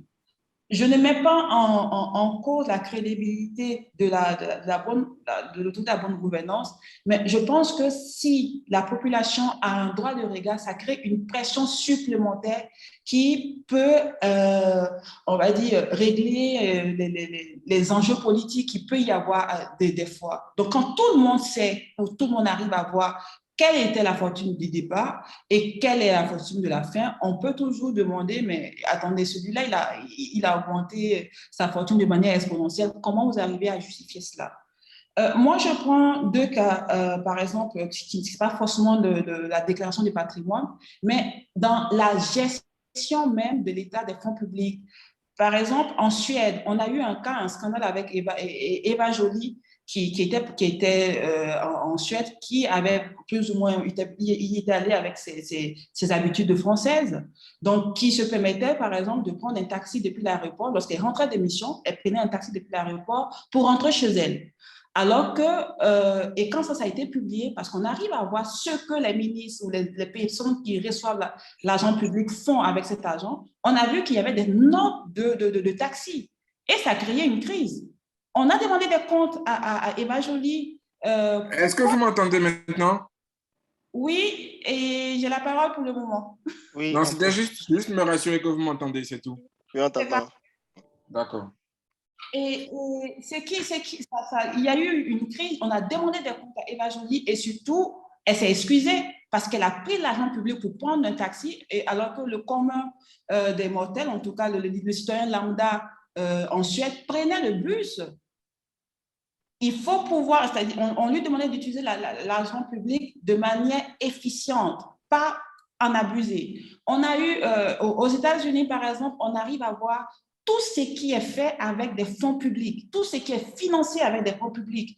Sylvie disait tout à l'heure que c'était la société civile qui pouvait aussi faire quelque chose. Mais par exemple, aux États-Unis, on a des associations qui vont décortiquer les factures, les frais de mission de différentes autorités pour voir qu'est-ce qu'ils en ont fait. S'ils ont pris un vol première classe, il faut qu'ils puissent justifier pourquoi ils le font, pourquoi eux, ils mériteraient de prendre un vol en classe affaires ou en première classe, alors que le citoyen lambda doit se contenter de la seconde classe. Et c'est lui qui paye finalement. Donc, c'est le taxpayeur qui est souverain. Pourquoi lui, il doit se contenter des choses de moindre qualité, alors que celui qui paye son employé, parce que c'est aussi ça, hein, les autorités, c'est des autorités du respect, mais il reste nos employés parce qu'ils sont payés avec nos impôts. Et c'est ce que là-bas, ils ont compris.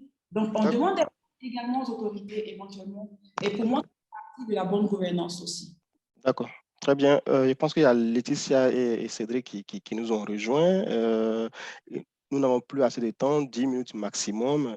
Donc, je vais leur donner la possibilité de s'exprimer, notamment en faisant d'abord un petit résumé de ce dont on a eu à parler.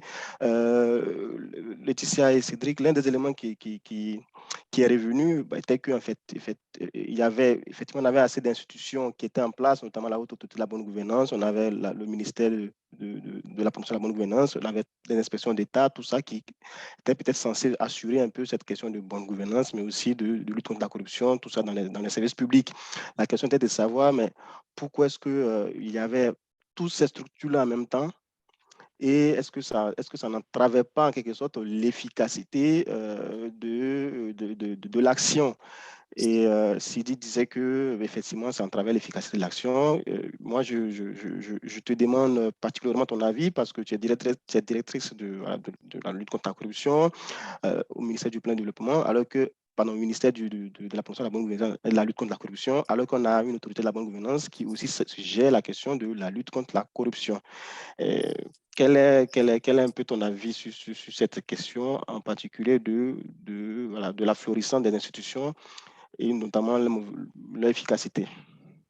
Ok, merci pour ta question. Moi, je voulais préciser quelque chose, c'est que nous, au niveau du ministère, on est, on va dire, le porte-parole de la politique gouvernementale. Donc, du coup, nous, on travaille dans ce sens-là. On travaille aussi avec la haute autorité parce que nous, au niveau du ministère, on n'a pas de pouvoir d'OPJ. Donc, si demain, on se retrouve en situation de corruption avérée et qu'on a besoin de la haute autorité, on va travailler avec elle. Parce qu'on a mis en place depuis le mois de juillet, par exemple, Spatia, qui est la plateforme de dénonciation des actes de corruption et infractions assimilées. Si on se retrouve effectivement en cas de corruption, vu que nous n'avons pas le pouvoir de police judiciaire, on va le confier à la haute autorité qui va pouvoir le faire. Et moi, je considère que c'est pas une entrave d'avoir un ministère, parce que nous, on est là pour... on a une politique que le président de la République a demandé de faire, donc du coup, on est la vitrine de cette politique-là. Et on travaille en commun, en fait, avec l'IGE, avec la haute autorité. En fait, c'est de travailler juste en bonne intelligence pour faire aboutir les choses, surtout que dans le pays, il faut le signaler qu'on a une corruption assez gangrénée. Donc, il faut vraiment que chaque partie puisse travailler. Pour moi, en tout cas, c'est pas un problème, c'est de vraiment bien expliquer les choses. On a la Cour des comptes. C'est pas parce qu'on a la Cour des comptes que demain, on doit plus avoir la haute autorité. Même si, effectivement, on travaille ensemble. Par exemple, là, pour le séminaire où je suis, on nous demande, en fait, de venir sensibiliser. Nous, on est là pour sensibiliser. Donc, on va aller à l'intérieur du pays, expliquer les choses aux populations parce que il y a des choses qui se passent et on a tendance à penser que c'est normal. En tant que ce n'est pas normal, en fait. Donc, notre rôle aujourd'hui, c'est d'aller d'expliquer. Et là, on a été sollicité par des sous-préfets, par des policiers et tout ça, qui nous demandent de venir, en fait, leur expliquer, de voir exactement, parce qu'on a l'habitude de faire tellement certaines choses, on pense normales, qui ne sont pas normales, en fait. Donc, forcément, on travaille ensemble. La haute autorité, par exemple, je sais qu'ils vont gérer tout ce qui est formation académique, mais nous, au niveau du ministère, on va gérer tout ce qui est formation des fonctionnaires, des personnes du privé. On a commencé justement le plan national de formation pour inculquer aux gens, en fait, la notion d'éthique, en fait, de déontologie, d'être professionnel dans ce qu'on fait, quel que soit le salaire qu'on reçoit. Donc, du coup, nous, on travaille dessus, en fait. Donc, on travaille de pair. La haute autorité va gérer tout ce qui est académique et puis nous, on va gérer tout ce qui est professionnel. Je ne sais pas si vous voyez un peu ce que je veux dire. Donc, pour moi, en tout cas, ce n'est pas... c'est pas un big deal qui est la haute autorité, le ministère, l'inspection générale, la Cour des comptes. Au contraire, on veut économiser de l'argent parce que la corruption nous fait perdre chaque année 1400 ou 1500 milliards de francs CFA. Avec cet argent-là, on peut faire énormément de choses, en fait. Donc, forcément, il faut qu'on puisse ensemble travailler pour atteindre cet objectif. C'est ce que je voulais dire. Je pense qu'on avait aussi parlé de la coordination, en fait, des actions qui sont menées et que dans le conseil que les autorités ont reçu, notamment, il avait été dit de mettre peut-être en place un conseil, un conseil qui allait peut-être coordonner en fait toutes les actions, de telle sorte que finalement toutes les actions partent en fait dans le même chemin, même si elles sont réalisées par plusieurs structures en même temps. Donc, du coup, est-ce que le fait qu'il manque en fait une structure coordinatrice de tout ça, est-ce que ça crée pas en fait que les gens se marchent un peu sur les pieds, qu'on fasse des doublons dans les En actions fait, sans efficacité? ouais, il y a des Je peux? je finis. Par exemple, sur la Convention des Nations Unies et la Convention, par exemple, de l'Union africaine, il y a un comité d'experts qui existe au niveau du pays. Que déjà, la haute autorité, déjà, c'est eux-mêmes qui gèrent ça et que nous, bientôt, nous, au niveau du ministère, on va rentrer. J'ai commencé à travailler avec ce comité-là, le temps que, vu que je viens d'arriver, le temps qu'au niveau des tests, ça se passe.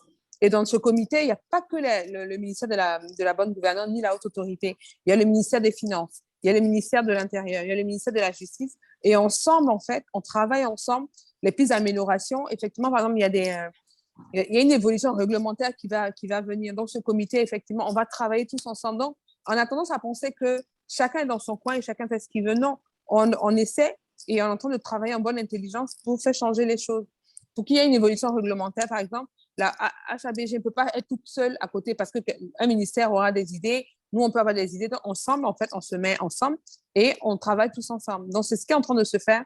Et à tort, on a tendance à penser que, bon, c'est un peu chacun dans son coin. Et ce n'est pas forcément ça.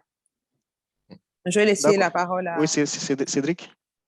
Merci beaucoup, monsieur le modérateur. Alors, j'ai essayé quand même de vous suivre, bien qu'on ait eu quelques défis de connexion. Alors, les rapports disponibles ou pas? Oui, les rapports sont disponibles. Le rapport de la Cour des comptes est disponible sur son site Internet. Ils font au maximum ce qu'il faut faire pour pouvoir le diffuser. Donc, vous allez simplement sur le site Internet de la Cour des comptes pour pouvoir avoir le rapport de la Cour des comptes. C'est pareil également pour la HABG. Et justement, on a même été primé sur les questions d'accès à l'information parce que justement, on essaie au maximum de rendre compte que ce soit au niveau des statistiques sur la peine de dénonciation, des statistiques sur la déclaration du patrimoine et ainsi de suite. Donc, il appartient aux citoyens d'utiliser les canaux digitaux, notamment, pour pouvoir avoir accès à ces informations-là. Société civile à construire. Sidi, c'est vrai qu'il est ex-ministère, mais j'ai envie de dire, on pourrait quand même avoir une idée un peu plus, une perception un peu plus optimiste. J'ai envie de dire, avant, il y a pas mal de choses qui n'existaient pas. La société civile fait ses efforts, mais nous, par exemple, on essaie pour le maximum de capacités de la société civile. Il y a des projets qui sont faits pour pouvoir renforcer leurs capacités. Aujourd'hui, on a diversifié avec les médias et les blogueurs, les journalistes d'investigation, etc. Le but, en fait, et même les lanceurs d'alerte. Donc, le but, c'est vraiment de construire cette société civile-là qui pourra être à même de pouvoir demander davantage de comptes. On a un projet sur l'open data, par exemple, qui permettrait de pouvoir avoir vraiment démultiplier les données, les rendre accessibles, les rendre computables, les rendre justement pour faciliter le travail des chercheurs, etc. Donc, je pense qu'il y a pas mal de choses qui sont faites. Déclaration de patrimoine secret ou pas. Déjà, il faut préciser que ce n'est pas parce que la déclaration de patrimoine est secrète ou elle n'est pas secrète que ça va forcément créer un changement. Il y a pas mal de pays qui ont fait pas mal d'avancées et la déclaration de patrimoine était, enfin, le contenu était secret. Autre chose, c'est que ce n'est pas la HABG qui a décidé que la déclaration de patrimoine soit secrète, c'est la loi qui l'a décidé. Ce sont les députés de la Côte d'Ivoire qui ont voté. Donc, j'ai envie de dire, si à un moment donné ou un autre, un représentant de la société civile estime que le contenu de la déclaration de patrimoine devrait être non confidentiel en ce moment-là, il appartiendrait à ce citoyen-là de faire le plaidoyer au niveau de l'Assemblée nationale pour que les députés, bien entendu, avec une proposition de loi, puissent réviser donc cette loi-là pour que la déclaration de patrimoine soit... Nous, on est de l'exécutif, on ne fait que exécuter. Donc, ce n'est pas à nous d'ouvrir le contenu. Et d'ailleurs, si vous le faites, vous êtes puni sur la loi sur la confidentialité, vous êtes puni sur la loi sur les infractions assimilées parce que c'est interdit. Donc, voilà un peu, ma collègue du ministère de la Bonne Gouvernance a expliqué un peu le lien qui unit la HABG et les autres structures qui interviennent dans le dispositif institutionnel de prévention de la corruption et des infractions assimilées. Je vous donne un exemple précis. Nous, on peut faire le rapport d'évaluation en matière de gouvernance et de la corruption. On peut détecter des réformes à faire. Le ministère qui est à sa table, qui est assis à la table du gouvernement en Conseil des ministres, peut facilement proposer une réforme. Donc, nous, on peut évaluer sur le terrain. Le ministère peut proposer des réformes, peut faire passer des textes de loi. Avant, c'était le ministère de la Justice, mais vous savez qu'il y a plein de projets de loi qui viennent du ministère de la Justice et des fois, ce n'est pas évident. Aujourd'hui, on a un ministère qui est la porte d'entrée au niveau du gouvernement qui fait en sorte que les décisions réglementaires, les textes de loi, les réformes aillent beaucoup plus rapidement. Donc, j'estime que c'est vraiment une bonne chose d'avoir un ministère et une entité anticorruption qui, elle, est consacrée par la Convention des Nations Unies de lutte contre la corruption. Donc, ça, c'est la première chose. La seconde chose, oui, elle a parlé de formation. Il y a vraiment pas mal d'aspects. Formation, éducation, études, évaluation, déclaration de patrimoine, investigation et poursuites. Il y a vraiment beaucoup de boulot à faire. Tout ce qu'on peut demander aux citoyens, c'est de dire qu'avant, on n'avait pas toutes ces choses-là. Aujourd'hui, on les a. Donc, c'est à vous de creuser davantage et demander davantage de réformes qui soient faites. Ce n'est pas... on n'a jamais vu quelqu'un qui a normalement des avantages venir lui-même s'auto-flageller. Et Mariam en a bien parlé. Par exemple, à Londres, lorsque les dépenses des parlementaires sont publiées, le citoyen a l'obligation, enfin pas l'obligation, le citoyen va regarder et il va reporter quand il estime quelque chose qui n'est pas correct. On a une députée, ça fait jaser parce qu'elle a demandé un remboursement d'une donation qu'elle avait effectuée à un gala de charité parce qu'elle est partie en tant que députée.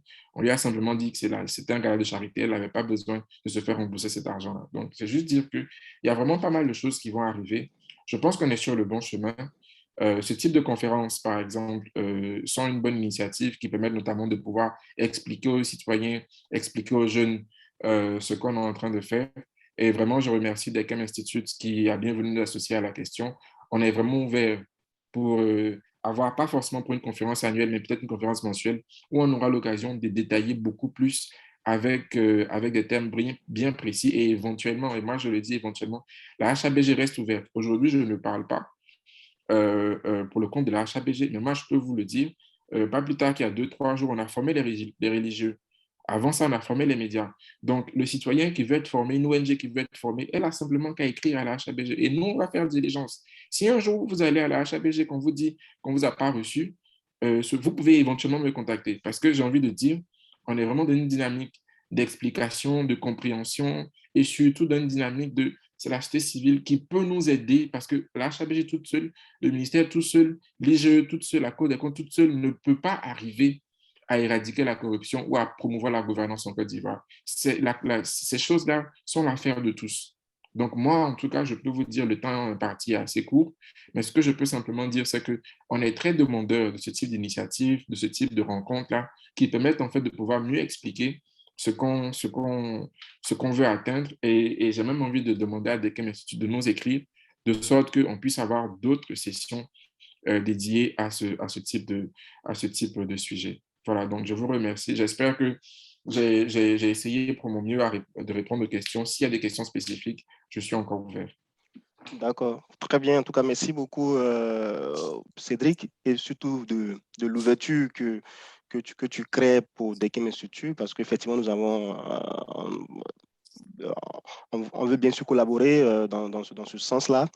Laetitia, je pense que tu as activé Je ton voulais micro, dire tu pareil. voudrais, ouais, vas-y. Ouais.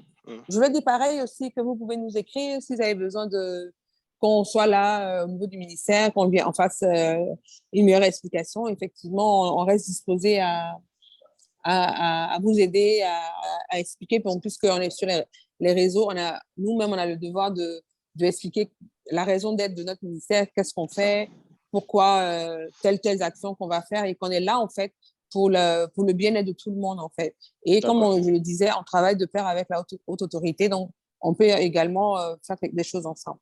D'accord. OK. En tout cas, les questions les questions de bonne gouvernance intéressent aussi la question des droits de l'homme, des libertés publiques, en tout cas dans les rapports de la Banque mondiale, tout ça. Mais nous, on s'est concentré uniquement sur la corruption parce que c'est des sujets qui nous touchent immédiatement. On n'a pas abordé d'autres questions qui auraient pu être abordées. Mais dans d'autres cadres, peut-être dans d'autres cadres, on pourra aborder les questions qui sont au-delà même de la lutte contre la corruption.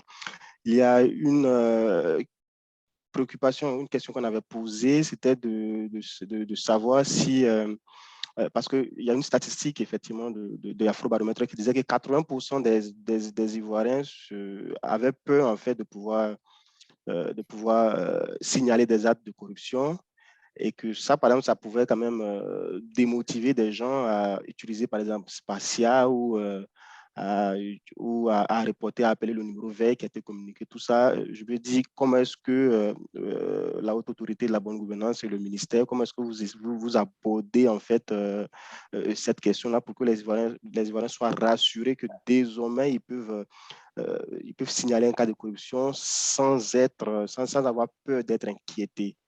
Ok, Alors, je suis très je à vais. l'aise.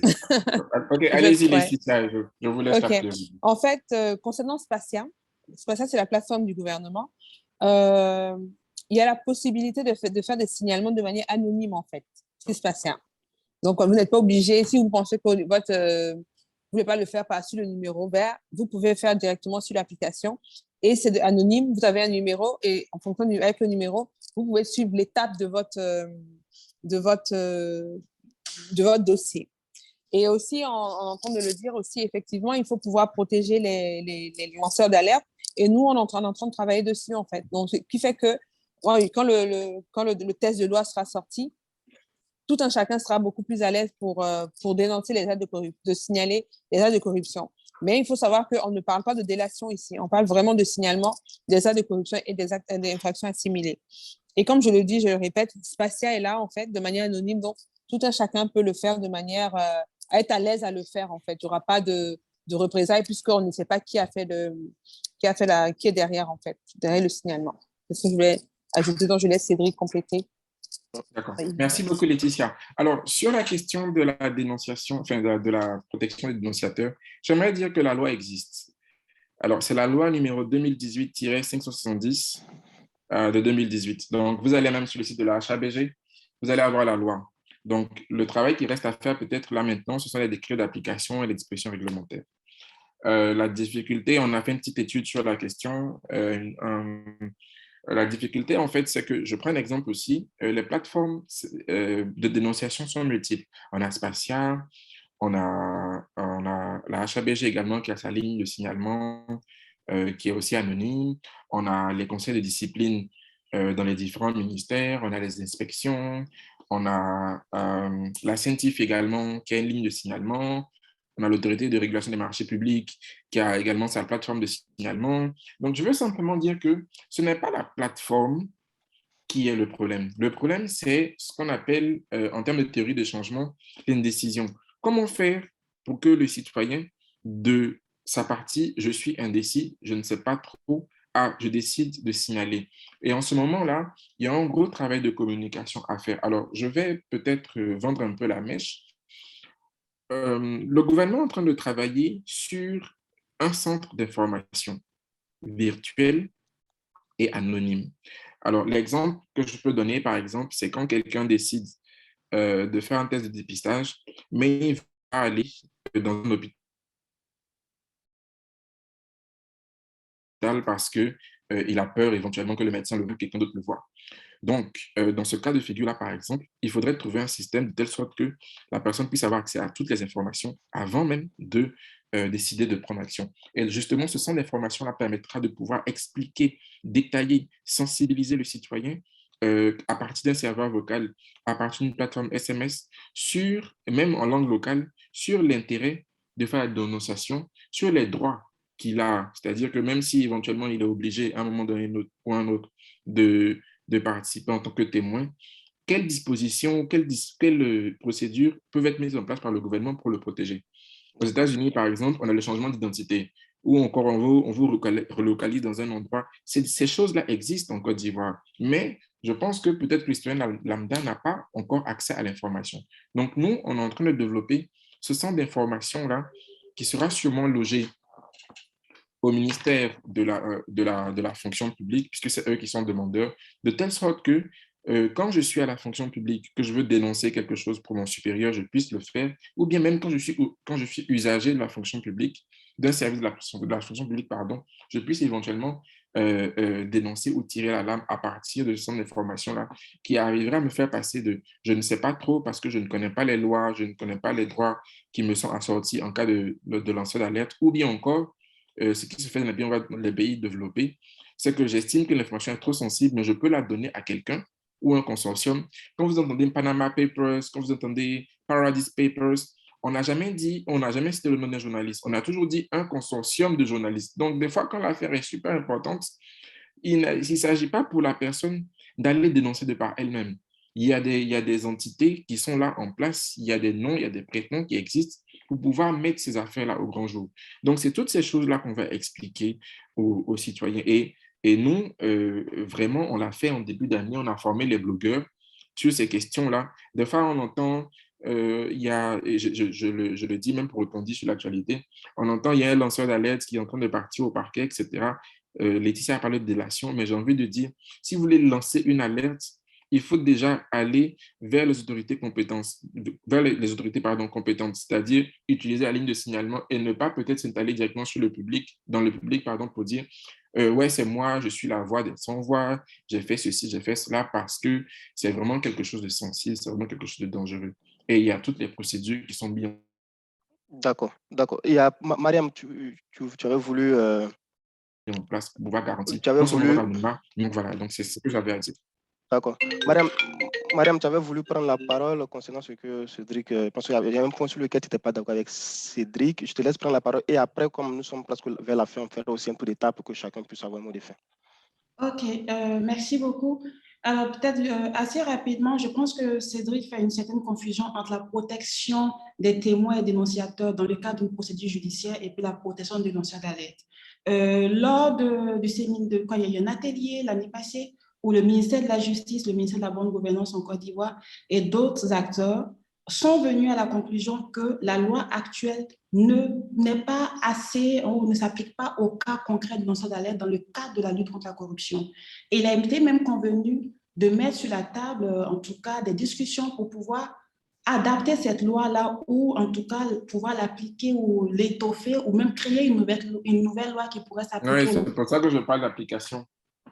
Mais ce n'est pas l'application, déjà, c'est déjà dans le contenu. Cette loi ne s'applique pas aux lanceurs d'alerte. Ce n'est pas l'application, la loi n'est pas adaptée. On doit la modifier ou on doit la compléter. Ce n'est même pas le décret encore. Donc, c'était ça surtout la première remarque en lien avec le lanceur d'alerte. Il n'est pas encore protégé dans le droit ivoirien.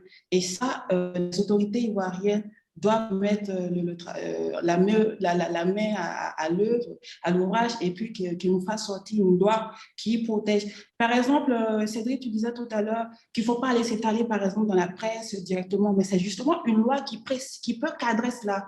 À quel moment on est autorisé et chez qui on doit aller pour pouvoir dénoncer concrètement et pouvoir bénéficier de la protection. Il faut une loi pour le faire. Et cette loi sur les témoins-là n'est pas adaptée. Maintenant, pour Spatia, oui, Spatia permet de dénoncer de manière anonyme, mais ce n'est pas encore un mécanisme de protection, c'est juste un truc opérationnel où je vais dénoncer. Maintenant, au-delà, on doit pouvoir garantir en tout cas quelque chose, une protection effective aux lanceurs d'alerte. Et ça, c'est un autre travail qu'il faudrait faire. Oui, mais Mariam, on y travaille déjà. On est en train de travailler sur le test de loi par rapport aux lanceurs, pour la protection des lanceurs d'alerte. Mais là, je suis en train de parler de l'actualité, de l'actuel. C'est la critique, pas sur l'actuel, pas sur le futur. Je sais que le ministère est en train de travailler comme la haute autorité de travailler, mais pour le moment, on est dans un débat où on critique le présent. Et comme j'étais en train de dire à Cédric tout à l'heure, que la loi sur qui protège les témoins ne s'applique pas aux dénonciateurs. Et j'ai même fait cas de l'atelier à laquelle le ministère pour lequel tu travailles avait participé, qui était à l'initiative de cet atelier-là, pour mettre à l'ouvrage une loi sur le lanceur d'alerte. Mais voilà, c'est ce qu'on est en train de faire. N'empêche que je disais que la plateforme anonyme, c'est vraiment... Mariam est devenue société civile, Laetitia. Donc oui, voilà, je peux comprendre, mais même la France vient de faire... oui, mais vient juste à peine de voter la loi sur les lanceurs d'alerte. On est en train de travailler. D'accord. Mariam, oui, je comprends, tu es passé de l'autre bord, mais on travaille. On y travaille. Quand tu parlais, je n'ai pas parlé, donc tu peux me laisser parler. Oui. Excuse-moi. Voilà, on ne va pas aller en rang dispersé non plus. Non, mais moi, j'ai eu l'opportunité de le voir à l'intérieur et à l'extérieur. Et là, je suis en train de donner mon avis sur ce qui existe. Ce que vous faites à l'intérieur, vous allez le publier plus tard, mais tout le commun des mortels n'est pas censé le savoir. Et je me mets, comme le disait Cédric, dans la position de la société civile aujourd'hui. Permettez-le-moi, s'il vous plaît. Merci. Merci beaucoup, Mariam. Et donc, malheureusement, je pense que malheureusement, nous sommes à la fin, disons, de Les nos Ivoiriens échanges. disaient, c'est quand on est à la fin que ça chauffe. C'est ça, quand on a fait que ça chauffe. Et malheureusement, on a eu des problèmes de connexion au début qui ont fait que voilà, tout ne s'est pas passé comme il se devait. On a des problèmes de connexion. Hein. C'est les deux autorités présentes là qui ont des problèmes de connexion. On pourrait dire, voilà. Okay. Mariam, moi, je n'ai pas eu de problème de connexion. J'avais une activité. Mariam, on t'attend à la sortie. Voilà, quand j'ai fini, je suis venue. Mariam, c'est pas bien. Tu as changé le boss, c'est pas très bien. D'accord. On t'attend à la sortie, Mariam. Ok, j'aimerais rapidement résumer un peu nos échanges. Donc, du coup, nous avons le thème qui était la bonne gouvernance en Côte d'Ivoire. Où en sommes-nous? Nous avons premièrement essayé de changer en fait sur la question de la bonne gouvernance. Il a été si une définition effectivement n'est pas vraiment ressortie des échanges, mais quelques critères de bonne gouvernance ont été mis en avant par Cédric, notamment la question de la transparence, de la réduction des comptes, de l'éthique, l'efficacité, la participation citoyenne. Et je pense que Sidi en parlé longuement lorsqu'il disait que les citoyens devraient eux aller tout essayer vraiment de pouvoir jouer un peu leur rôle, mais il faudrait aussi qu'on leur donne la possibilité de le faire. Et on a parlé aussi de l'efficience. Les échanges ont été, il y a eu des échanges notamment sur les institutions qui ont été mises en place et comment est-ce qu'elles arrivaient à se coordonner pour pouvoir efficacement aller vers le même but. Et surtout, l'autre question qui a été bien sûr débattue, c'est aussi la question de savoir comment est-ce que les citoyens pouvaient avoir confiance aux institutions qui sont présentes afin de pouvoir signaler comme il se doit les actes de corruption et être sûr que leurs mots seront entendus pour que les choses soient traitées comme il se doit.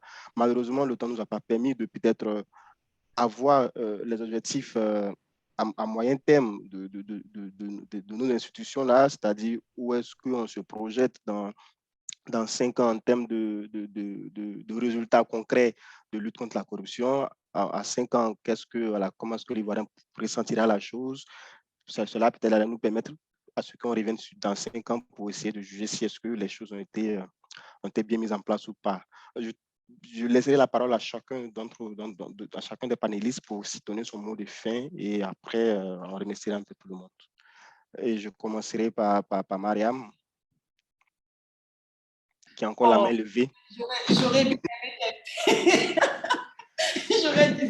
prendre la parole en dernier. Mais écoutez, en tout cas, moi, je suis très, très ravie de participer à ce panel-là. Vous l'aurez compris, hein, tous les 3 autres panélistes et moi, on se connaît.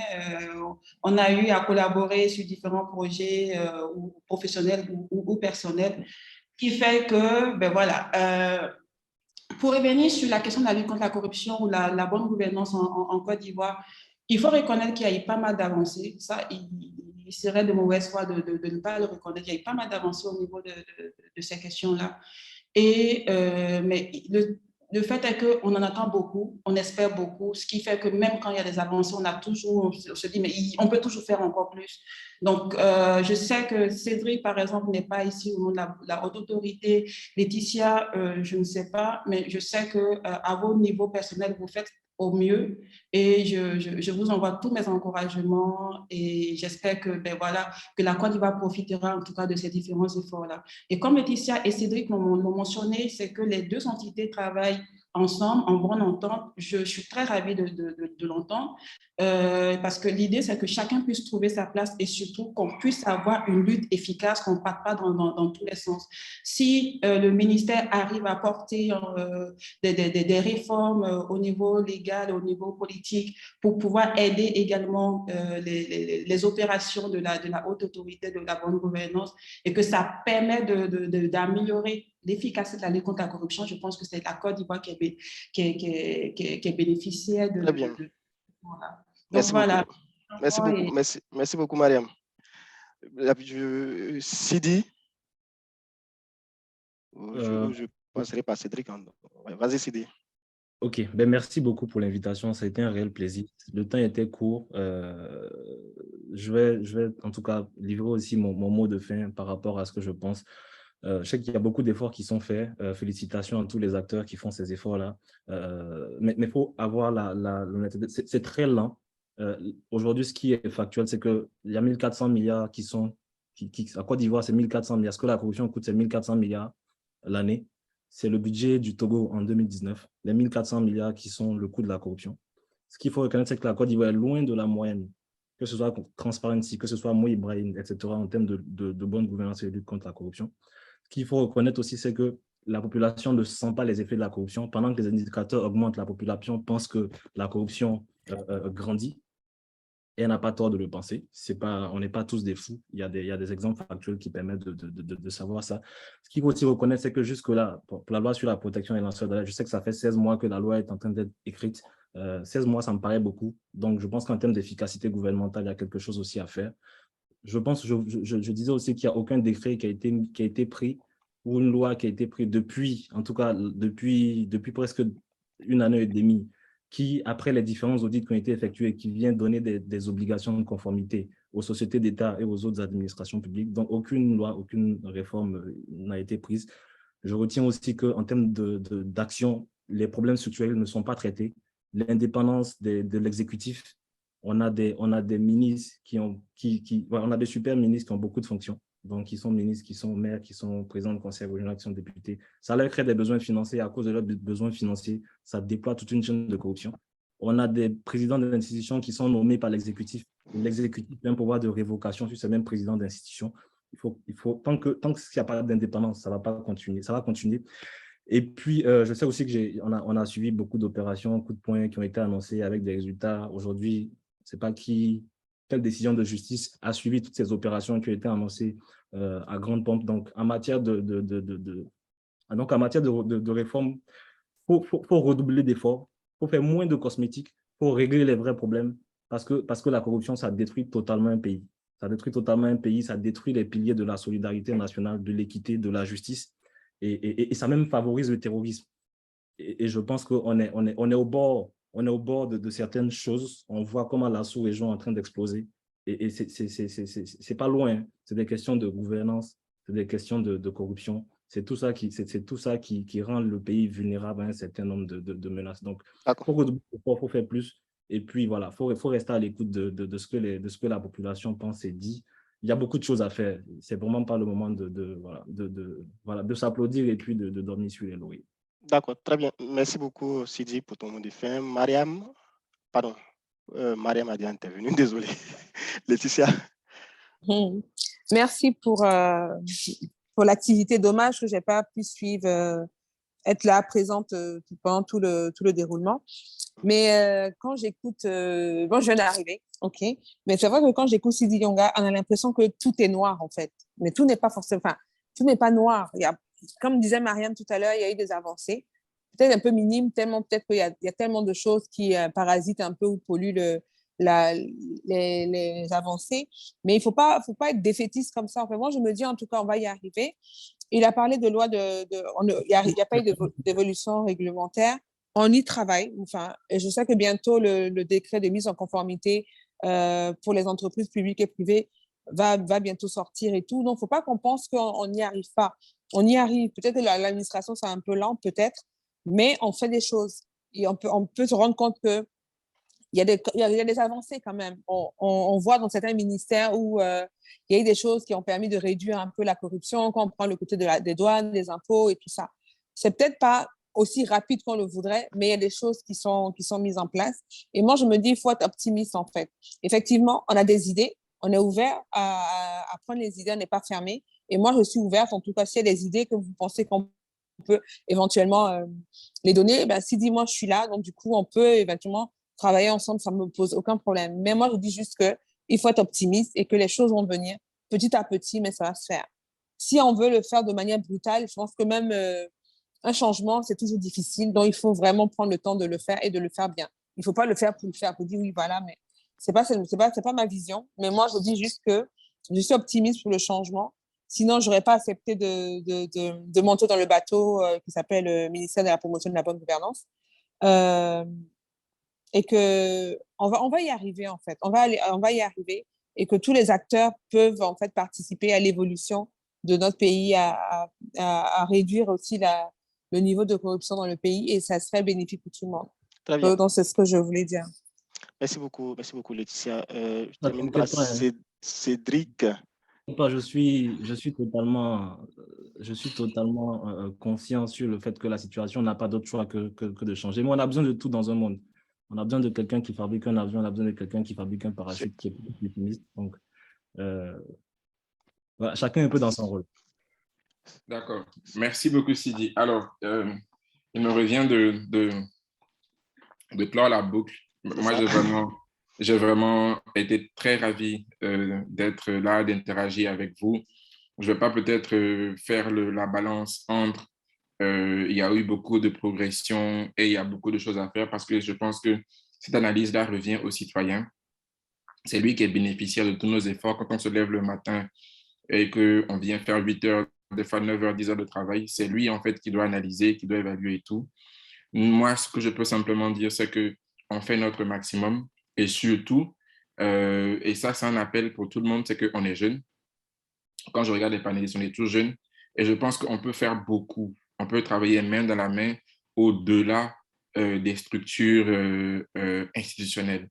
Moi, j'aimerais bien, comme ça, et c'est une idée que je lance, qu'on ait même un réseau de jeunes professionnels dans le domaine de la gouvernance et qu'on se partage nos différentes expériences pour faire avancer justement cet agenda-là. Donc, ça, c'est un appel. Peut-être que ça sera sous l'égide de Denkem Institute, on ne sait pas, mais c'est quelque chose que je lance comme ça. D'accord. Parlons de la HABG, j'invite Denkem Institute à nous écrire dans les plus brefs délais, de sorte qu'on puisse avoir une autre conférence, qu'elle soit virtuelle ou pas, où on aura sûrement des directeurs, des personnes qui sont davantage habilitées à parler au nom de la HABG et à répondre à vos questions parce que l'un de nos chevals de bataille, c'est la transparence. La transparence, c'est le soleil. Ce sont les lois, c'est le soleil. Le plus efficace des désinfectants, comme le disait le juge américain, c'est le soleil. Donc, quand on partage l'information, quand on explique pourquoi est-ce que les choses ne fonctionnent pas, ça permet de pouvoir mieux comprendre. Et puis, des fois même, quand la personne est adversaire, il devient partenaire parce qu'il vous comprend mieux et puis il est à même de pouvoir aider. Donc, voilà ce que j'aimerais dire. Je remercie encore une fois Denkem Institute pour ses efforts et puis on est en attente du prochain événement. Je vous remercie. Très bien, merci beaucoup Cédric, merci à Sidi, Laetitia et Mariam pour vos brillantes interventions lors de ce panel. Et nous remercions aussi à nos partenaires, notamment Afrique Éducation, Dalbec et TG Master Group, qui nous soutiennent pour cette conférence. Merci beaucoup aussi voilà, au ministère et aussi à la Haute Autorité de la Bonne Gouvernance qui même s'ils n'ont pas été, ce n'est pas les paroles que nous avons entendues, mais au moins on a pu, à travers les personnes qui travaillent chez eux, on a pu comprendre en quelque sorte comment est-ce que cette structure fonctionne et comment est-ce qu'elle contribue à rendre notre vie meilleure.